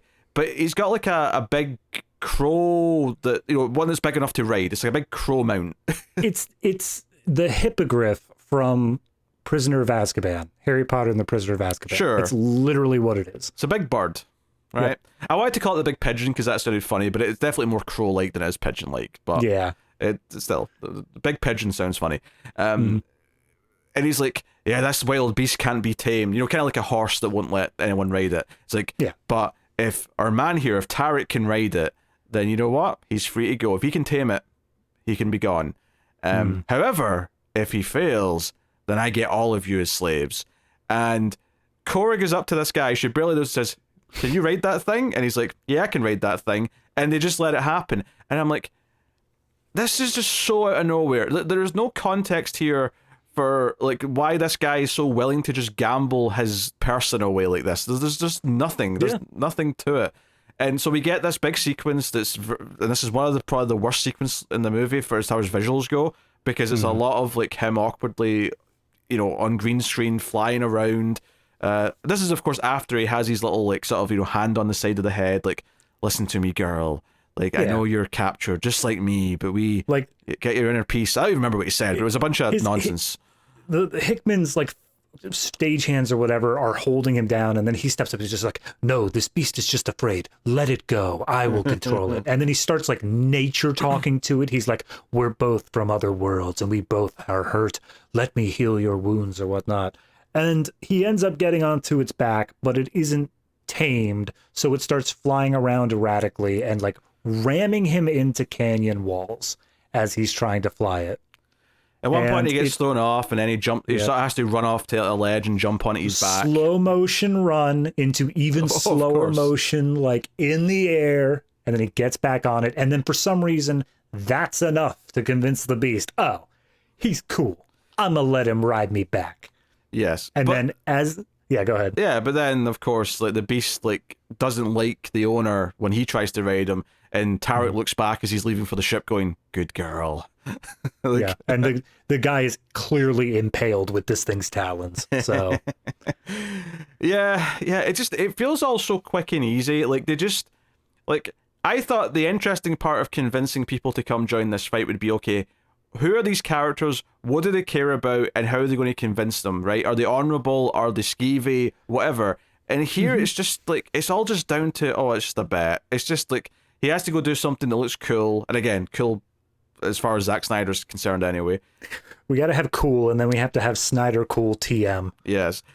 And that's it. That's the whole thing. And honestly, like, maybe they don't get worse from here, because at least is the next one the lady with the swords? Is she next? Yeah, sword lady. But can I just point out something here? And at the very end of all these characters' plots, when we get into the third act, at one point they're captured and they're being looked over by Noble, and Noble gives their backstory, and like, he tells us things about these characters that we should have known up front. Oh yeah, they're all like, the only one we kind of know is that one's like a disgraced general who's lost his way, and you're like, okay, it makes sense, he's got a history with the Empire because he's, you know, it's been kind of implied. He's a general, but the other ones are like, oh wait, like, these are really well known people and they're important in this world, and we just didn't get that before. He looks at Tarek and he's like, Tarek, yes, of course, or should I say Prince Tarek? And I'm like, why the...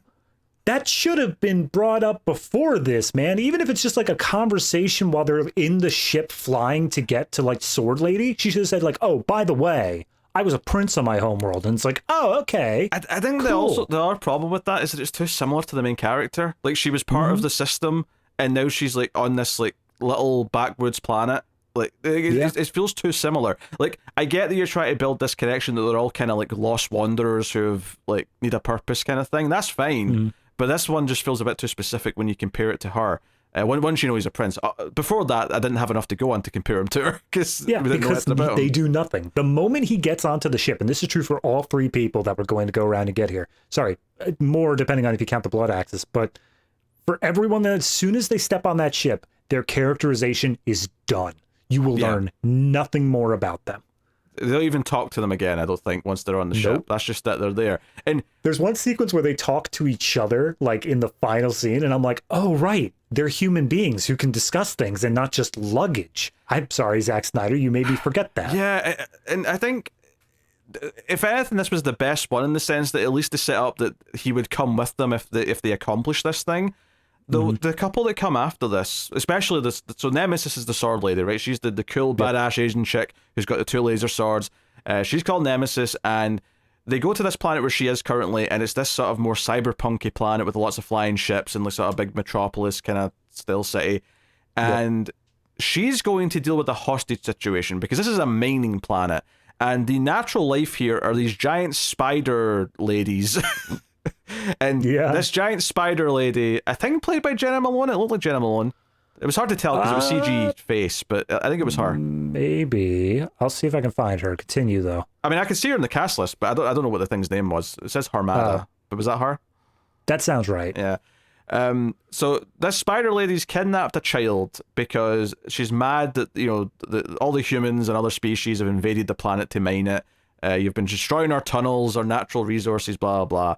And I think it's funny to bring this up, because I'm like, it almost feels like this should be not a one-sided like moral thing. Like, it feels like the issue she's bringing up is something that maybe should be sympathetic from the other characters, even if she has kidnapped a child.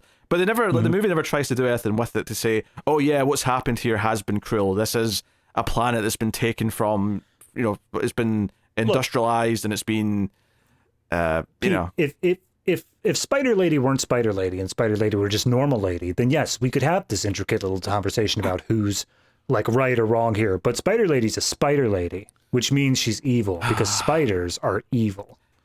Yeah, I guess I was expecting more of a moral debate from Star Trek, and I shouldn't have thought that get into a Zack Snyder story.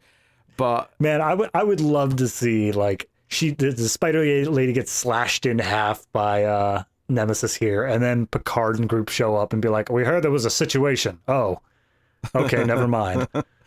Yeah, it just feels like, oh, you know, it sounds like, yeah, like this people have had their land taken from them. You know, the natives of this planet have been forced out of their homes. Like, there's a lot here that feels like they're not that bad, even though what she's doing right now is absolutely bad.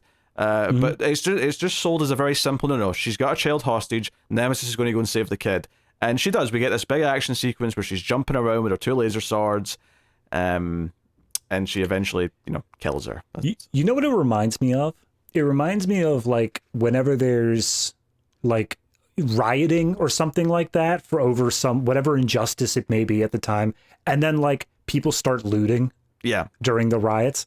It's one of those things where it feels like it's pointing at the looters saying like, why are they committing crimes? This is awful. They shouldn't be doing that. And it's like, okay, but what, we're just ignoring the massive injustice like behind the whole thing. It feels like Zack Snyder's just pointing at the looters being like, see, if they commit crimes, it's okay to commit injustices against them. Yeah, and actually this was the point, because just to clarify the way this plays out is that we just cut to the planet, right? We get a wide shot of the city, and then they're already walking and talking with Nemesis, right? We don't even get like a build up to meeting her or anything like that. And then we get the fight scene, and then when the fight scene is done, right? And I guess the one other important thing here is that Gunnar like jumps in and grabs the girl, so he kind of risks himself to save her. So he does a little heroic thing here. He's not as much of a coward, but he still has yet to like really prove himself. Yes. But after this fight, it just cuts back to the ship, and Nemesis is on the ship, and I'm like, did we gloss over like like the convincing her or what? No. And it was at this point I realized, you know what? Like, this is this weird in the middle of the two extremes. You either give these characters real character development and give them like these convincing like sort of stories where they're drawn into this fight for either because they're getting paid and they're reluctant, or because they actually believe in it, whatever it may be. But you set up a range of characters to really enrich the story. Or if you want to just be more of a straightforward action movie, that's actually okay too. That's perfectly fine. And then in that case, what you would do is this would be a montage. This entire like 4 planets they go to, recruiting people one by one, should be a montage of just the bullet points of who they are, because that's really narratively all you get from them. It just plays out over like 10 minutes each time. Yeah, it feels to me, honestly, as we were describing it there, I didn't feel this way as I was watching it, but as we were describing it, it felt to me like you said Irish Han Solo gets on the ship and says, yeah, I've got a few more people. That's the point where it starts with the Kill Bill, the dun, dun, dun, and we just see one by one them going to planets and picking them up. You see a few quick snippets of the fight scene with the spider lady, and you see like a cool pose at the end, and it's like, then she's on the ship, and it's like, oh, they've recruited her. We're just going to brush her. And at that point, you'd be like, okay, we're not going to, they're just fun action characters for the big final fight at the end, and you'd go with that. But this is a 2-part, 4-hour plus epic we're doing. Yep. And we're going to pretend that we're giving them depth by giving them full big scenes to introduce them, but they're so shortchanged in terms of what we're actually getting about the characters that it's lacking. Well, that's why that sequence, when they do finally get like more backstory from the villain, that's what pissed me off so much about that. I'm like, okay, so this was written. You knew, you know what you want to do with these characters, and you purposely just skipped it. You just decided to not show us, or even like tell. This isn't even a problem of like telling, not showing. This is a problem of you did neither. You just have another character offhandedly mentioned, like, oh, you didn't know this is Prince Tarek? Well, we're not going to get into it now. And don't get me wrong. Like, I'm not. Like, I don't think they should have given us everything in their introductions, but you tease something. You tease that Tarek has an important like heritage or something like that. I don't know, whatever. Like, yeah, because otherwise it's gonna, when it does finally come up, it feels like, oh, but we have the specialist boy here. Didn't you know that Tarek was the specialist boy the whole time? Like, no, because he wasn't. When we met him, he was just a guy. And maybe it'll happen in part 2, but I also feel like in the third act, when the big action scene happens, it would have made sense to show each of these people they've recruited doing the thing that we know them for. So, in Tarek's case, like flying something, flying a beast or something, and using that in the fight to their advantage. But that never, like, happens. No, I mean, you didn't see Nemesis. That for part 2. Nemesis uses her swords, but that's just because that's her weapon, so it makes sense she'll have them, but they don't.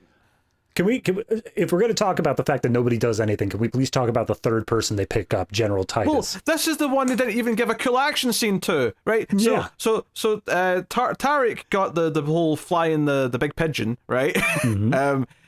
Obviously Nemesis gets the quote unquote cool double laser sword fight with the spider lady. Yep. They go to Gladiator Planet. That's where they go. So this actor, right, who plays this character. Right, this is important. Yeah. This is important. Djimon Hounsou, if I'm pronouncing his name correctly there. I'm not sure, but yes. He's done he's in Guardians of the Galaxy. He's had small roles in a bunch of things for decades now, clearly, because Gladiator was 2000. right? Yep. But that's probably his biggest role, is that he was this supporting character in Gladiator. And we land on a planet, and there's this awful green screen shot of them looking up at the Colosseum. It's the Colosseum. Oh, yeah. I forgot that. Yeah. And it looks terrible. And like, yeah, it's a gladiator planet. And then I'm like, okay. And it didn't click when as I was watching. I was just focused on how bad it looked. And then it cut to the shot of them finding him drunk in the street. And I went, wait a minute. Are they introducing the guy who's known for being a gladiator on a gladiator planet? This feels really...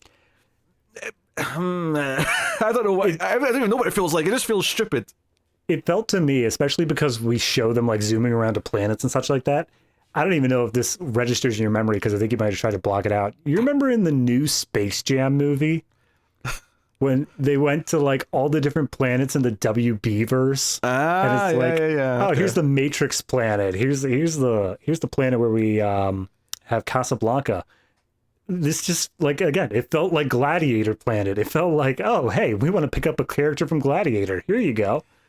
And all this guy, they just wake him up and clean him up, right? Because he's drunk and like half unconscious, and they just spray him down with some water. She comes in, she being Cora, the main character, who I've barely mentioned for like half an hour, which should tell you something. Doesn't do anything. Yeah, and she's like, "Hey, we're building this defense, blah blah blah." And Titus is really cynical and jaded. Clearly, he's lost his way. He's like, it's about honor, blah blah blah. Honor's stupid. It doesn't do anything. And then she leans in and goes, "What about revenge?" And he looks at her, and that's him. He's joined up. He's joined up. He's on the ship now. That's all he gets.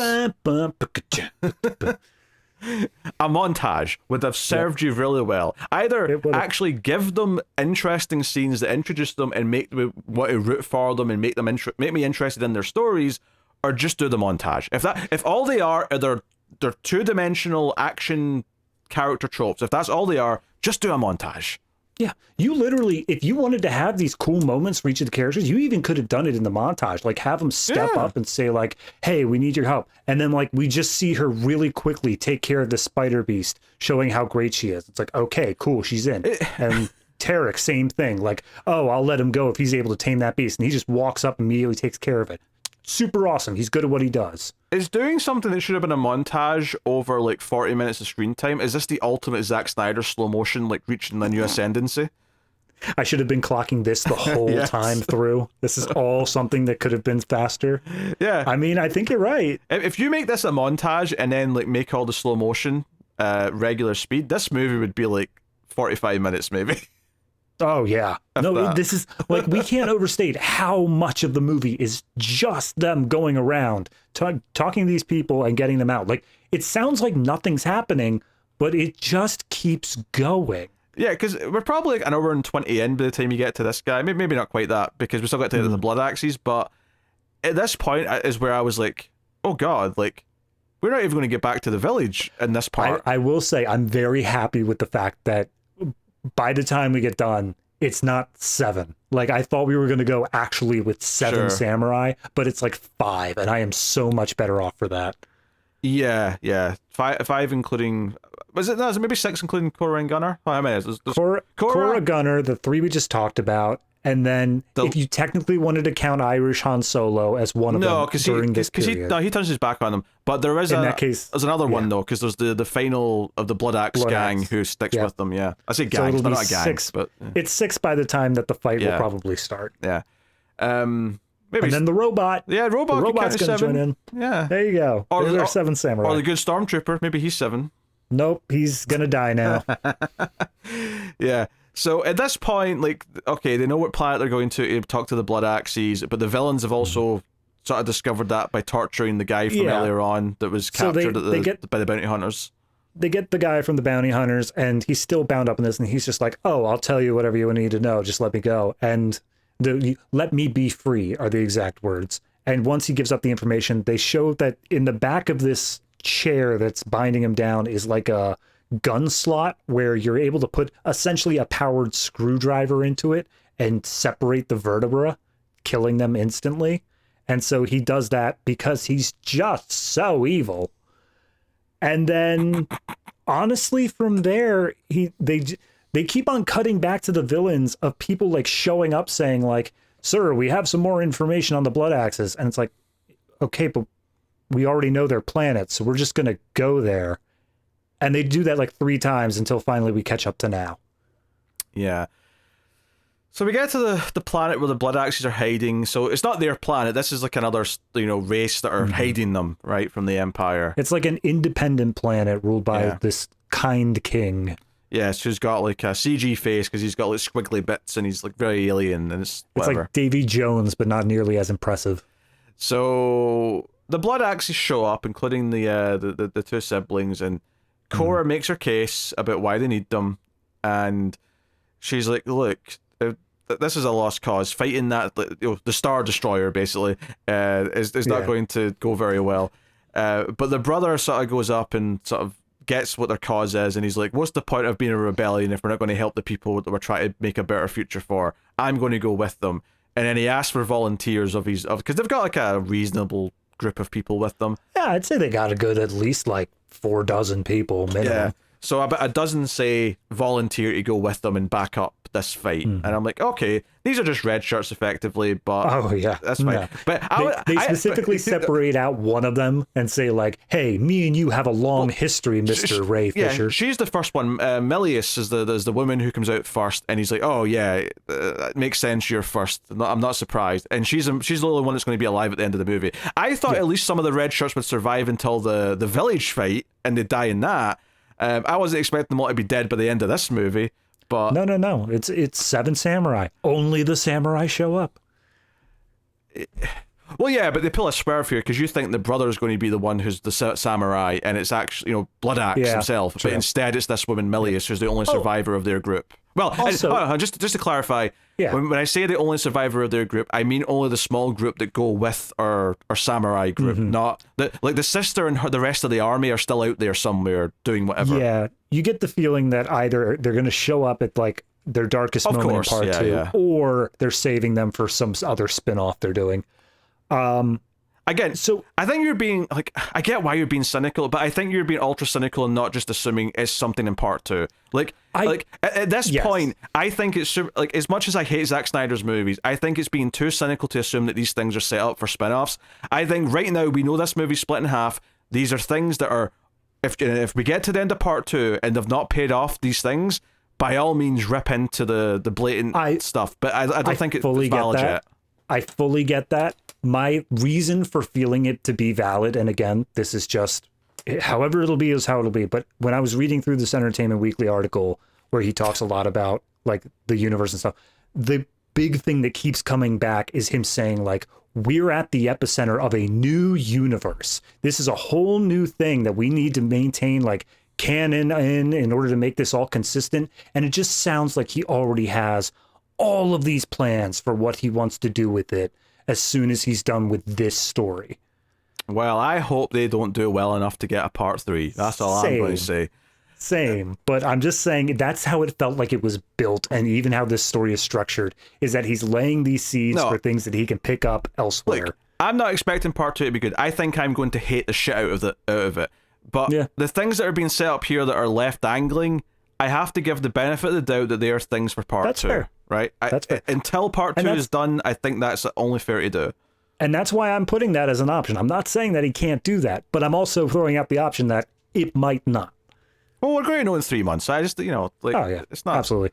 So one thing I did want to bring up, though, that honestly they only mentioned like once or twice throughout here, is that the plan is not for these rebels, these 7 samurai that they're bringing in to do the fighting. They actually want to do the thing where they train the villagers on how to fight as well, which seems it made sense for me in 7 Samurai, where all you needed to know was like how to use a sword or like whatever. But like these people are using these complex ships and these huge weapons that require a lot more training than that.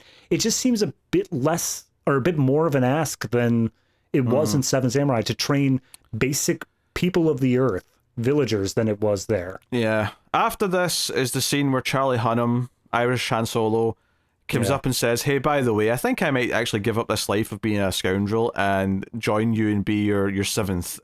And she's like, oh, that's great. And I'm like, this feels so unearned. He better be betraying her. And sure enough, what's his face? Noble, the villain.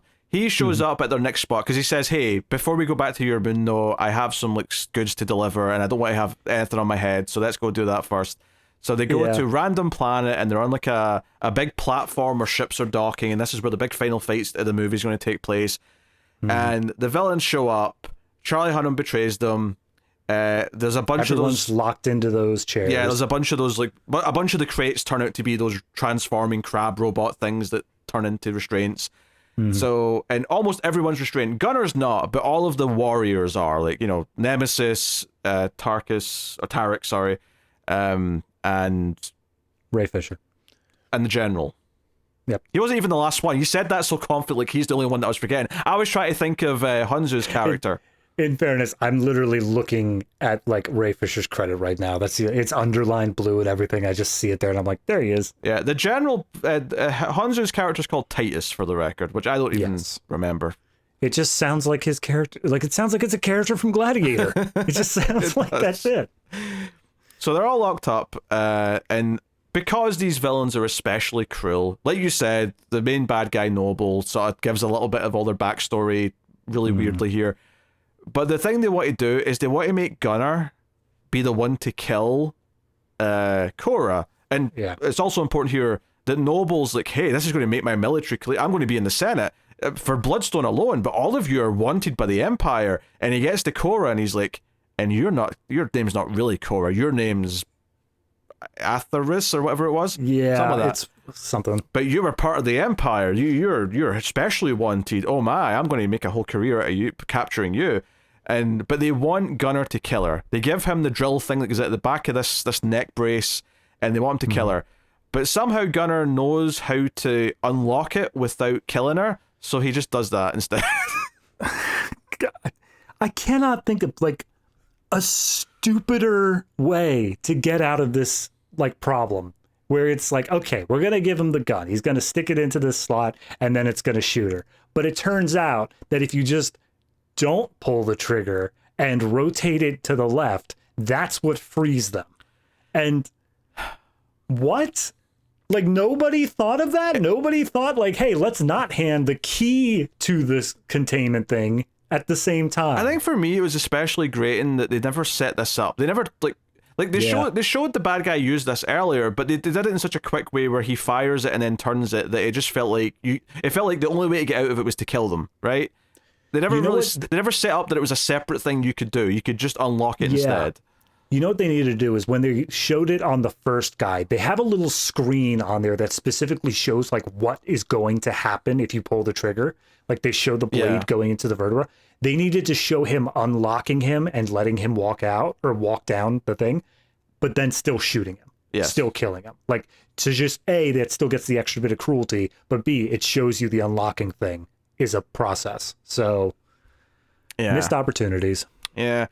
And then wouldn't you believe it, we're in the third act fight scene because we have to end part one. So we get this over the top CG fight. All of the Bloodstone warriors are like dying in their planes because there's like a big ship that's sort of like tilted sideways with like a artillery gunner who's like firing at them. Yeah, by the way, you keep saying Bloodstone, it's Blood Axe. Sorry, Blood Axe. You're good. It doesn't make a difference. I'm just pointing out. Fair enough. Blood. Who cares? No one cares. No one cares.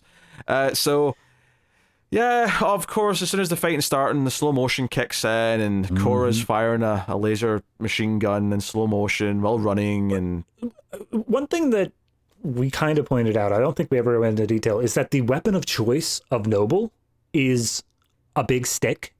It's a cane, I think, maybe more accurately. It's a cane, but like his whole thing is that he swings it like a club, and it does damage. He swings it well, but it is still a melee weapon. And there are several points in this fight scene where, like, he should be dead. Everyone has guns. He has a stick. And yet, like, people continue to, like, try to run up to him to shoot him, and he just swings the stick. And it's like, stand 3 feet away and you're cool. You can kill him. He's right there. But no, because they need to show the slow motion running up to him and this whole like tracking shot moving slowly across the battlefield. They also have this moment where he gets knocked down, and as he's slowly rising back up, and he uses the cane to like balance himself. The shot does this sort of like, low angle looking up at him, and he's all very villainous and evil. Actually, this reminds me, there's a scene that was basically like not a big deal in the middle with the villains where they go somewhere to question someone or something, but at the end of the scene they nuke the planet. And I only want to bring this up because they start nuking the planet before Noble's actually on his ship to leave. And I thought, like, Zack Snyder just thought this was so cool that the villains just casually get onto his ship as mushroom clouds are appearing behind them. But all I could think was, like, if he just mistimes this by, like, 10 seconds, he's dead. Mm-hmm. And it was so stupid. It was stupid. Oh, yeah. No, it was, they went to the Blood Axe planet because, like, the planet that they were staying at with the Nice King. That was that planet, okay. Yeah, they went up to the Nice King and they did a whole villain speech where the Nice King's like, our entire society is based off of kindness and charity. And the villain's just like, oh, God, charity? Ugh. I'm going to blow you up out of principle now. Our big sacrifice scene is Blood Axe himself, who sees an opportunity to run up a bunch of like beams and stuff to get to the gunner who's on the ship, who's like basically annihilating everyone with this big mortar gun. So he runs up and he jumps on, and of course he gets shot as he's doing it, but he's able to like destroy the guns.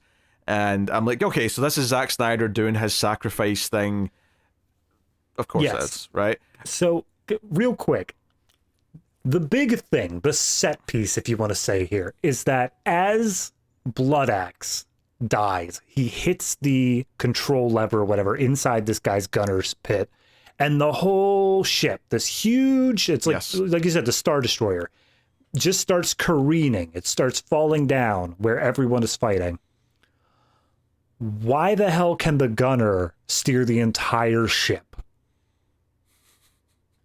That doesn't seem like it's his position. That doesn't seem like that should be there at all. Because he wanted this big platform walkway to have a ship fall through the middle of it. That's why.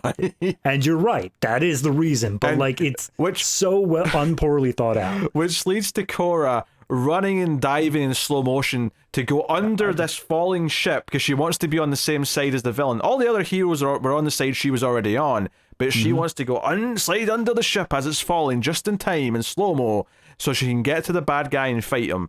And they end up on a platform, not like the end of Empire Strikes Back, now that I'm thinking about it, where there's like threat of falling off the ledge, and he's fighting her with his cane, and she's breaking his arm and knocking out all of his teeth and breaking his stick and hitting him with it and stabbing him with it, and it's the whole thing. And then eventually he falls off the ledge and to his death. And it is to his death. He does come back, but he is dead. Like they're not pretending he didn't die from this fall. I mean, you say that, but on the Wikipedia page, at least, that describes the plot, the final paragraph says, heavily injured but still alive, Noble. I don't... well, that's bullshit. if there's claiming that is bullshit, because he should definitely be dead. Oh, absolutely. But... admittedly, when I first saw him lying at the bottom and we cut back to him later, I thought his eyes were going to open and I was going to be like, F you, movie. F you. Oh, yeah. The musical sting as it opens up and says, end part one, and you just cry a Instead, there's a lot of sci-fi fantasy nonsense to bring him back, but we'll get to that. So, we get our final lineup of characters, and like every single one of Blood Axe's team that came with them is dead, except the one who got a couple of lines of dialogue, which is Melius, who is now like part of the team. And what really rubbed me the wrong way between this scene and then the scene where we get to next where they're on the horses going back to the village together is that for some reason they're like, oh, I guess we don't have to fight the bad guys now at the village. And I'm like, why? What about this makes you think they're not going to retaliate? They have one throwaway line where, what's her name? Korra. She says, oh, it's Mother World protocol that when an admiral dies, all ships must return to whatever. So like they know that they have a reprieve at this time and no other ships are going to show up. And it's like, what did we do this whole thing for? But why are these people even here now? Like, even if that's completely true, and the ending kind of, I think, throws a wrench in what she's saying anyway, but even if this was completely true, they're eventually going to come. Well, they're going to come. Absolutely. Somebody is still going to be alive who was like aware of the fact that this, because the entire thing, I don't even know if we said at the beginning, the entire thing is that they showed up and they basically said like, we need food for the war. Your planet makes food, give us food. And the war's still going on. Like, this is still a military thing. It's not like this planet is just off the map. They just happened to dodge it up till now. Like, something's going to happen regardless, and especially now that this guy has sent military people down. Honestly, you know, the part that threw me most for a loop is the fact that they sent down this crew of military officers to, like, watch over these people in the meantime of these 10 weeks. They were all killed after what seems to be like 2 days max. I think it was that night. I don't think it was even 2 days later. It was honestly probably the first night. But like, no one, like, there was no sort of like check-in process. There was no sort of thing where like, oh, hey, we can't get in contact with any of our military guys. Maybe we should go back to that planet. I don't know, now? It's weird though, because if part of the movie's part 2 is going to be training the villagers how to like defend themselves so they can help in the fight, then they have to know the threat's coming to be doing that. And the movie ends with them on their horses going back to the village, and everyone's like, oh, it's very beautiful and idyllic and blah blah blah. And one of them says, oh, it's a shame we won't have the fight. This would be a good place to die. And the final, not the final line of the movie, but the final line from the main character in this movie is, yes, it would be. And again, that comes back to the Zack Snyder, like, you know, a good death is a good reward, whatever the line is from Man of Steel, right? Did they not say, maybe my brain made this up because I wanted them to say it, is this would be a good place to die, and then someone responds with, or a good place to live? No, no one said that. No one said that? I don't think so, because I thought someone was going to say that, and I don't think they did. I guess my brain just inserted that. Oops. Unless I just missed it because I was too busy like being mad that Zack Snyder's doing his. The only thing worthy of a character for happiness is a good death. Like that's all his characters in all of his movies have this goddamn attitude, and it ends on this like, you know, angelic shot of them in the fields going towards the village, and. I know what you're getting to. I know what you're getting to. Shut up, right? Just, you get it in a second. Yeah. You can talk about it, but it ends in this angelic moment of them walking through the fields, and the moment that he ends this conversation on of beauty, of like, oh, we've saved something today, is, yes, this would be a good place to die. That's your final sentiment, you son of a bitch. This is, oh, I hate it so much. But yes, the robot's in the field with antlers or something on his head. Yeah. Okay, I mean, just to go off what you said, yes, it is infuriating, the fact that that's all these people could talk about. Like, we skipped over some of the conversations they had with the Blood Axes. Like, literally all the Blood Axes were saying the entire time they were talking there is just like, this is a suicide mission. You are going to die. Yes. That is what is going to happen here. And we are just going to straight up own that fact. Who's in? And then you get people who sign up literally to die. So it is this fatalistic viewpoint that Zack Snyder shares across all of his works that is incredibly infuriating. The problem that I had with the robot bit, though, is that, as you said, at the end there, he shows up wearing antlers. He has a full different headdress now, and it implies that he's had a story going on. He's been doing things, and we just never got to see them. They're teasing something for part 2. I don't know. Like, okay, fine. You want to go back and tell us, hey, what has the robot been up to this entire time? Fine, sure, whatever. But maybe that'll be the opening. Maybe the opening will be like a little short film of just the adventures the robot was on during the rest of the story in part 1. I want it to be an animated series aimed for like age 5 and under. Of like, what was he up to? Tell me what Anthony Hopkins' robot was doing. Depending on how you look at it, this movie's either Act 1 of Seven Samurai, or arguably maybe Acts 1 and 2 of like A Bug's Life, because I feel like A Bug's Life was more structured that way, where, you know, going back and like doing the actual fight was more the third act, right? And either one's fine depending on what you're going to focus on, but either way, obviously it's incomplete here. This feels like we spent like so much time doing the stuff that could have just been Act 1, and maybe it'd have felt fulfilling if it was just all set up for the rest of the movie, but instead it's drawn out to 2 hours and 15 minutes. Anyway, now that we're done, we've got the coda. One last thing. Yeah, we've got the dead body, well, or possibly dead body of Noble being picked up by some of his men, and they put him in. I can only describe it as, you know, in the Matrix when Neo wakes up in the real world and he's got all the tubes connected to him, right? So they connect all these tubes to him, right? And they're all glowing whatever color. Blue going in, red coming out. Yeah. And they put him into, again, much like the Matrix, it's got sort of jelly. They sort of like submerge him in this jelly. And then he gets into like the mind matrix where he talks to the main villain, the current Emperor Belisarius. Belisarius, yes. That dude, right? Mm-hmm.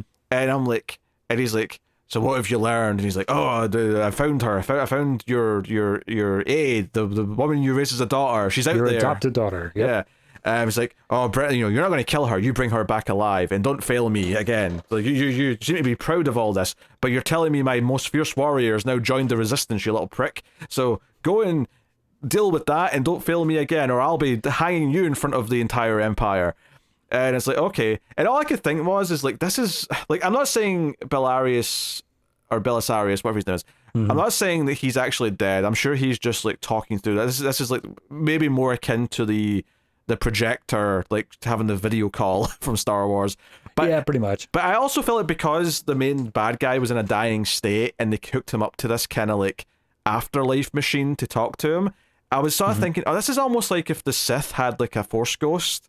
Like he's talking to a Force ghost almost kind of vibe. I could see that.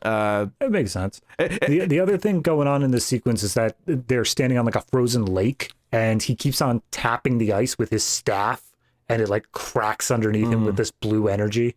It gives him a real sense of like power here, but obviously this is all psychic stuff, so it's unclear as to how much power he actually has. I mean, in the flashback of the king's daughter, she brought a bird back to life. It may be the reason why the bad guy comes back here is because this guy has either stolen that power or also had that power and has brought him back to life. That's true. That would be interesting. But either way, he basically resuscitates him, and the final shot of the movie is the Noble waking up and sort of in pain. It's like, now he's got his mission. So strangely, with all of his teeth, which I know he lost many of during that fight, they slow mode showing he lost teeth. That is very true. So can I just go on. This movie, right, is part one, and it wants us to be hyped for part two. And I guess that he's more motivated now. But you ended this movie with the good guys beating the villain. Like, he's done. Yeah. He's been beaten. So, he's not that scary anymore, if he ever was, arguably. But honestly, what I was expecting to happen the moment they showed his body on the rocks is I expected them to go full episode 3, put him in the Vader suit. Like, give him some sort of augmentations to bring him back to life and make him a more menacing threat. But, nope. He's just not even a different goofy-ass haircut. It's the same goofy-ass haircut. I thought he was going to at least get a robotic arm, actually, like Star Wars, because his arm get broke like 3 times. Like 3 different times there. Yeah. Oh, dear. Yeah. So, yeah, this is us seeing the Emperor at the end, who's actually in charge of the Empire right now, kind of thing. So the only things that I think the next part has to throw at us in terms of twists is they specifically say that the royal family was executed, but they don't go into it. They don't show that moment, and they just say it happened. And it's kind of left up to the Empire puts out that it was a rebel. It was some sort of rebellion force that assassinated them. Oh, it definitely wasn't. No. Right. Whereas the viewer thinks that it's the Empire. Yeah. 100%. This was Belarus, or whatever his name is. This was him. This was him taking power. This was him blaming the rebels, but this was him seizing power. So here's my little thing that I think might throw a twist into it, is that as we see during her second flashback explanation of her life, when she sees the little princess has this power, is that she is the princess's bodyguard. She is meant to protect this princess. I think that to some extent, Cora feels like she's the one who did it. I don't think she actually killed her themselves, but I think that she maybe made a wrong decision or something. Oh, sure. That resulted in their death. Yeah, I think Gil's definitely a part of it. And I feel a bit theorizing, though, because I just don't care. I don't care. Like, I mean, I'm talking about what's in the movie and critiquing why it doesn't work and why I don't think it works. But I don't... As far as that's theorizing, the only thing that had any interest to me theorizing at all. Nothing else in this movie mattered beyond the runtime. I don't care. I don't care where it's going. I just know we're going to have to do it. We'll come back. we'll talk about why I hate it some more, why you hate it some more, I presume as well, and we'll wrap that up. Great. Sounds like a good time, and the next one hopefully won't be on a major holiday. It's that thing where, like, at this point, Zack Snyder's style and the way he writes characters and what he does, it's so ingrained that, like, it would be absurdly shocking to me if he suddenly put out a movie that was very different and that I like, just because, like, he is who he is. He's making the movies that he makes, and at this point, I don't see it changing. It would be like if Tarantino released his next movie and all of a sudden it's like E.T. It's like, well, that's out of character. I'm a bit shocked by that one. Like, obviously there's a lot of big directors who sort of have a decline in quality over their careers, with De Palma, and I would even argue Spielberg. I don't think Spielberg's as good in his like last couple of decades as he was in his heyday, but you know, I don't see that being a case with Zack Snyder where he hits that point, or arguably already has, and all of a sudden that makes him work for the people who hated his work beforehand. I don't think so. Like, no, it's baffling to me because people who love Zack Snyder seem to think his movies are really deep, and I don't like. To me, it couldn't be less shallow. Like, I think his movies are so surface level, and I don't think he understands the things that his characters are trying to say or do. I think some of his movies even sort of veer kind of right wing in a way where I don't think he's necessarily trying to promote anything. I think some of the characters and the way that he plays with themes just lend themselves to those viewpoints sometimes. Yeah, and absolutely. It's just this. Anyway, there you go. There's this thing in psychology where if you have a college student who takes their very first like psychology class, and they think like, oh, I can like break down anybody. I'm going to talk about like, oh, here's why you feel this way. It's because of your mother or whatever. But as soon as you start taking more classes, you understand like, oh, okay, this is a lot deeper. And there's a lot more nuance to this than just like the basic things I learned in the first class. I feel like Zack Snyder is the Psychology 101 class. It's people who are being introduced to this like big film that says that it's saying a lot. And so you get this, you start reading into it. You start seeing meaning where there isn't. But as soon as you get exposed to any other form of cinema, you're like, oh, wait, hold on. This is what it's actually. This is what it's supposed to be. Never mind. Forget that. It feels so derivative. I really can't emphasize that. This is maybe the most derivative movie he's made, because it just feels like a couple of really famous movies smashed together with some tropes lifted from elsewhere, some of which he uses a lot, some of which maybe he's doing for the first time. But it's a lot of the same DNA that he typically has in his movies. And I think if you like Zack Snyder movies, you'll probably like this, because it is definitely a Zack Snyder movie.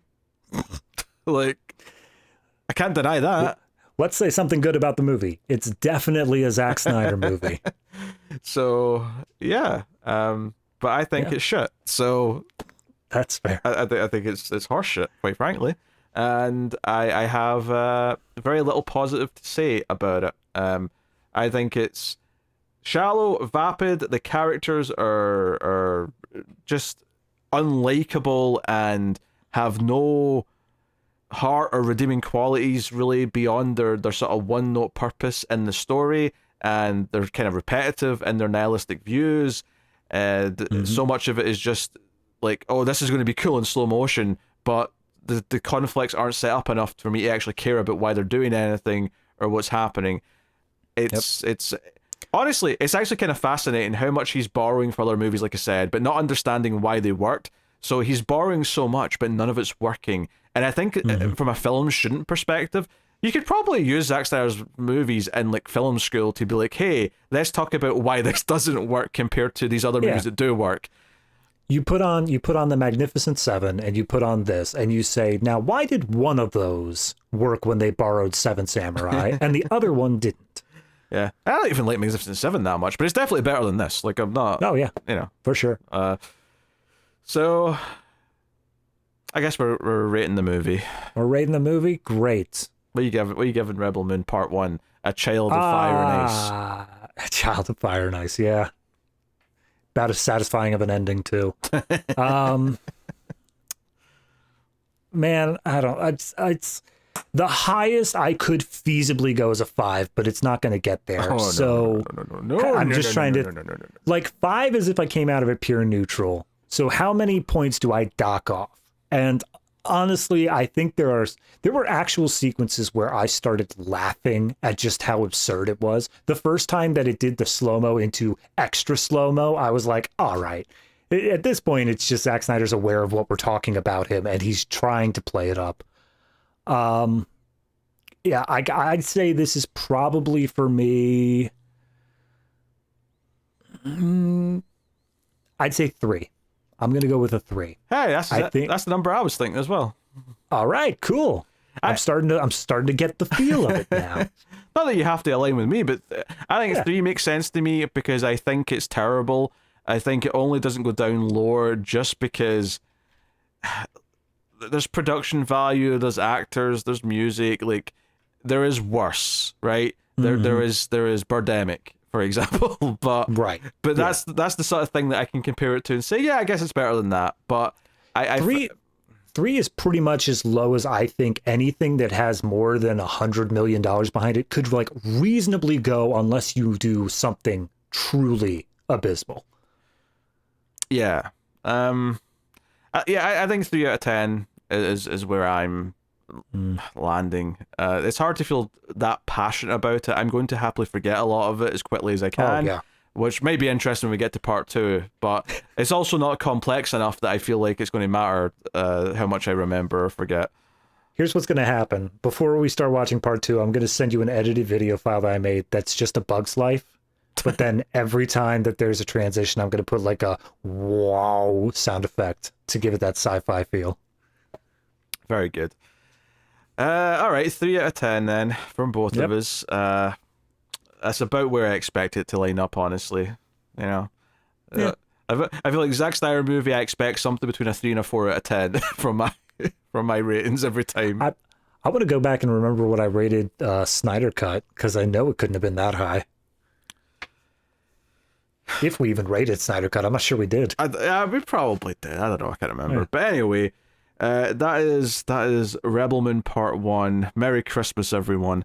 I mean, by the time this goes out, it'll be the day after Boxing Day, but still. For the patrons, though, the patrons get it on Christmas. Do they not? Yeah, there you go. Oh, that's true. Yeah, the patrons get it on Christmas, which means I have to edit this on Christmas Day. Good luck with that, Pete. I thought I had the day off. I thought I'd get everything done that I needed done for the next couple of days and I could chill for Christmas, but apparently I'm editing Rebel. I didn't even think of this. Damn it. Write an intro. I don't know what I'm going to write for the intro yet on the video, but I can promise you I'm going to be very sassy. Just I want to see your script just be like for 20 seconds. I mean, the end of my Home Alone 4 intro was basically me making a noise in pain. So that's right. It does happen. It does happen. Anyway, so yeah, patreon.com/MailFuzzTV is very important. David's about to tell us about his homework, but just before that, I'll tell you about Patreon. Monthly, we do a couple of bonus shows. There's other bonus shows as well that I do with other people related to the horror movie podcast and stuff. Streams after midnight. But for David and I specifically, there's 2 bonus shows that we do. Every tier gets access to the Criterion Cut, a monthly show where we review movies from the Criterion Collection. So some of the best movies of all time. We have some discussion. We try to, have a thoughtful chat, analyze, and sort of say what the films mean to us and whatever else. So that's one for us. We want to just have a good excuse to watch good movies every so often. At the $5 tier and up, there's another show called Extra Reels that we do, which is a monthly review show where we do some of the worst movies of all time. We're talking Neil Breen, we're talking Tommy Wiseau, we're talking David Dakota, we're talking James Wen, we're talking about the true auteurs of absolute garbage. So if that sounds of interest, you can access that on Patreon and support all this content and help keep the show coming. But anyway, David... Yes. Every week on the Ace, for the foreseeable future, you're going back and you're catching up on a sci-fi movie that you hadn't seen before that me and Tara did before your time on the show, so that you've got the same history eventually that I do, more or less, and we can have a more conclusive top 50s and hundreds and whatever we do in the future. So, what was this week's sci-fi homework? I don't think that it's a big surprise that it's Star Wars. It's got to be Star Wars. Like, what else am I going to watch? It's got to be Star Wars, you know? Like, I mean, admittedly, like you said, we're working towards some top lists. One of them is going to be 80s, so I do need to justify going back and watching episode 5 and 6, but in order to get there, I got to hit episode 4 first, and this seemed like the perfect time to do that. Did you really need to rewatch these, though? I feel like you know these movies. All right, full disclosure, I didn't rewatch it. It's Christmas. I didn't have time to go back and rewatch it. But you're right. I do know this movie. I've seen this movie like a dozen times. I know this movie. So, yeah, Star Wars. What do I even need to say about Star Wars that we haven't even said in like the past 2 hours here? Star Wars is fantastic. It's a classic. It's set up. It's such a tightly written story that somehow still manages to feel like it earns its runtime of 2 hours. Like, it goes by in a flash. Characters all amazingly written. It sets up this universe in a fantastic way. Yeah, no, it's Star Wars. Like, what else do I need to say? Everyone who is watching this show has seen Star Wars. I think that's safe to say. Yeah. So it's like a 6. No. Giving ratings wise, I mean, I would straight up give it, I'd say 9.5. It's right up there. Again, I'm always hesitant to give out 10s. I think that's what I gave it when we reviewed it as a 9.5. I could be wrong, though. Yeah, you gave it a 9 because 9. You're even more wrong. But yeah. But no, I think that Star Wars, there's a reason that it's regarded as well as it does. It spawned whatever huge amount of money it has for Disney. It's the best Star Wars movie as well, which I will fight people on. That's fair. I personally have more of the common opinion of Empire, but I'm not going to argue the fact of when people say the first one, because it is just tightly written. It's its own thing, and it is a very well edited, I think, from what people have discovered. There's a lot of scuttlebutt about how the movie was saved in editing. Yeah. So it's a very well done movie once it's all said and done. And it doesn't, again, episode 4, before it was episode 4, existed just as its own thing. And I think that it fully could exist as just its own thing without any sort of franchise attached. Something you'll notice from me is that I will never refer to them as 4, 5, and 6. I never call them that. That's fair. I refuse. It's easier for me than trying to come out and just say it, because I do see on our list here, first thing I typed in when I was looking for it was New Hope. You didn't have that. You have it just as Star Wars. That's what it's called? That's fair. I'm not going to argue the purists. There's a lot of room in this. And I'm not even like a hardcore Star Wars guy. It just, on principle, I'm like, F you. No, I'm not changing the title. I'm not accepting the change in title. Here's the thing. The very first version of this I ever watched was the special edition. So like I had to relearn a bunch of what it was before that. So I mean, me too, to be fair. I've never seen the theatrical cut. Yeah, no, I don't think I've seen theatrical cut, but I have seen like the compromise versions, the versions where it's like, okay, we're taking out some of the extreme things that have gone in. Yeah. No, I mean, I reviewed this relatively recently. Actually, it's not been that long since we did Star Wars, so right. We don't have a reason to get to the rest of the stuff because me and Tara did the original trilogy, and that was one of the last things we did was Jedi before she wrapped up. It does make sense that we'll get to the rest of them. I don't know when we're going to do that. I think as soon as they announce there's a Star Wars movie with a date, we'll probably start working through the rest of them, so we're caught up for the new one. But God, that's going to be sooner than we think. Yeah, they keep cancelling projects though, so I don't know if it is going to be that soon. Yeah. I do want to make clear, theatrical date. If there's some Disney Plus movie coming out, I don't care. Theatrical date. Okay. If it's a standalone movie, I think I'm fine with it. But if it's the movie that caps off the Disney Plus shows that they've been talking about, I'm not counting that. We're not doing that. I'm not watching the shows for it. Like, I want a new, like, you talk about High Republic era, you talk about pre-Jedi era, fine, that counts. But if there is an episode, what are you on now? 10? 10, yeah. If there's an episode 10, that will count as well. Of course, yeah. Yeah, I just, they've been talking about wrapping up some of the shows with movies. Like, we're not going to do those because we'd have to watch the shows to even make sense of them. So there's no point. No. I'm not going to watch Book of Boba Fett. What the hell is wrong with you? So anyway, there you go. All right. You know, I would have accepted if you just said, "Oh, it's Christmas. I didn't have time for homework this week," but instead you started trying to cheat the system. Be like, "I'll bring up a movie I've already seen." Boy. Look, there's going to be a lot of cheating the system during times of crisis here. But what is the release day of a new Zack Snyder movie if not a time of crisis? Exactly. On Christmas of all things, Zack Snyder is the Grinch, and you can't convince me otherwise. One big giant lump of coal. That's what that movie was. Yep. All right. That's the show, everyone. Hopefully you had some fun with us making fun of the movie and deconstructing it. And if you do like the movie, I think I'm like, as much as I do come across very strongly when I'm talking about Zack Snyder movies, because I really do hate them. Like, I'm not judging you for liking them. I'm really not. No. I mean, if you're, you're one of these people on Twitter who's like harassing people for not liking Zack Snyder, then yeah, I'll judge you for that. But if you like, I like a lot of dumb movies. I do. I think what really irks me is when people like something that's dumb, but they like to think that it's not dumb, and I'm like, you don't hear me saying Friday the 13th Part 8, Jason Takes Manhattan is like Kino. I might joke that it's Kino, but it's, I'm not saying, oh, the character arc, what it's saying about urban development and in the 1980s of America, where things were getting so bad with toxic waste. The barrels of toxic waste represent the corruption in Wall Street. It represents the Reagan era, obviously. Like, it's okay. You just like something that's kind of surface level if that's what you like about it. People are allowed to like what they want, and people are allowed to disagree without having a personal vendetta against each other. Those are two things that are. All right, that's the show. That's the Atomic Serum Experiment. Thank you very much for joining us. Hopefully you enjoyed it. We'll see you next time. Keep watching science fiction and computer ad salsa.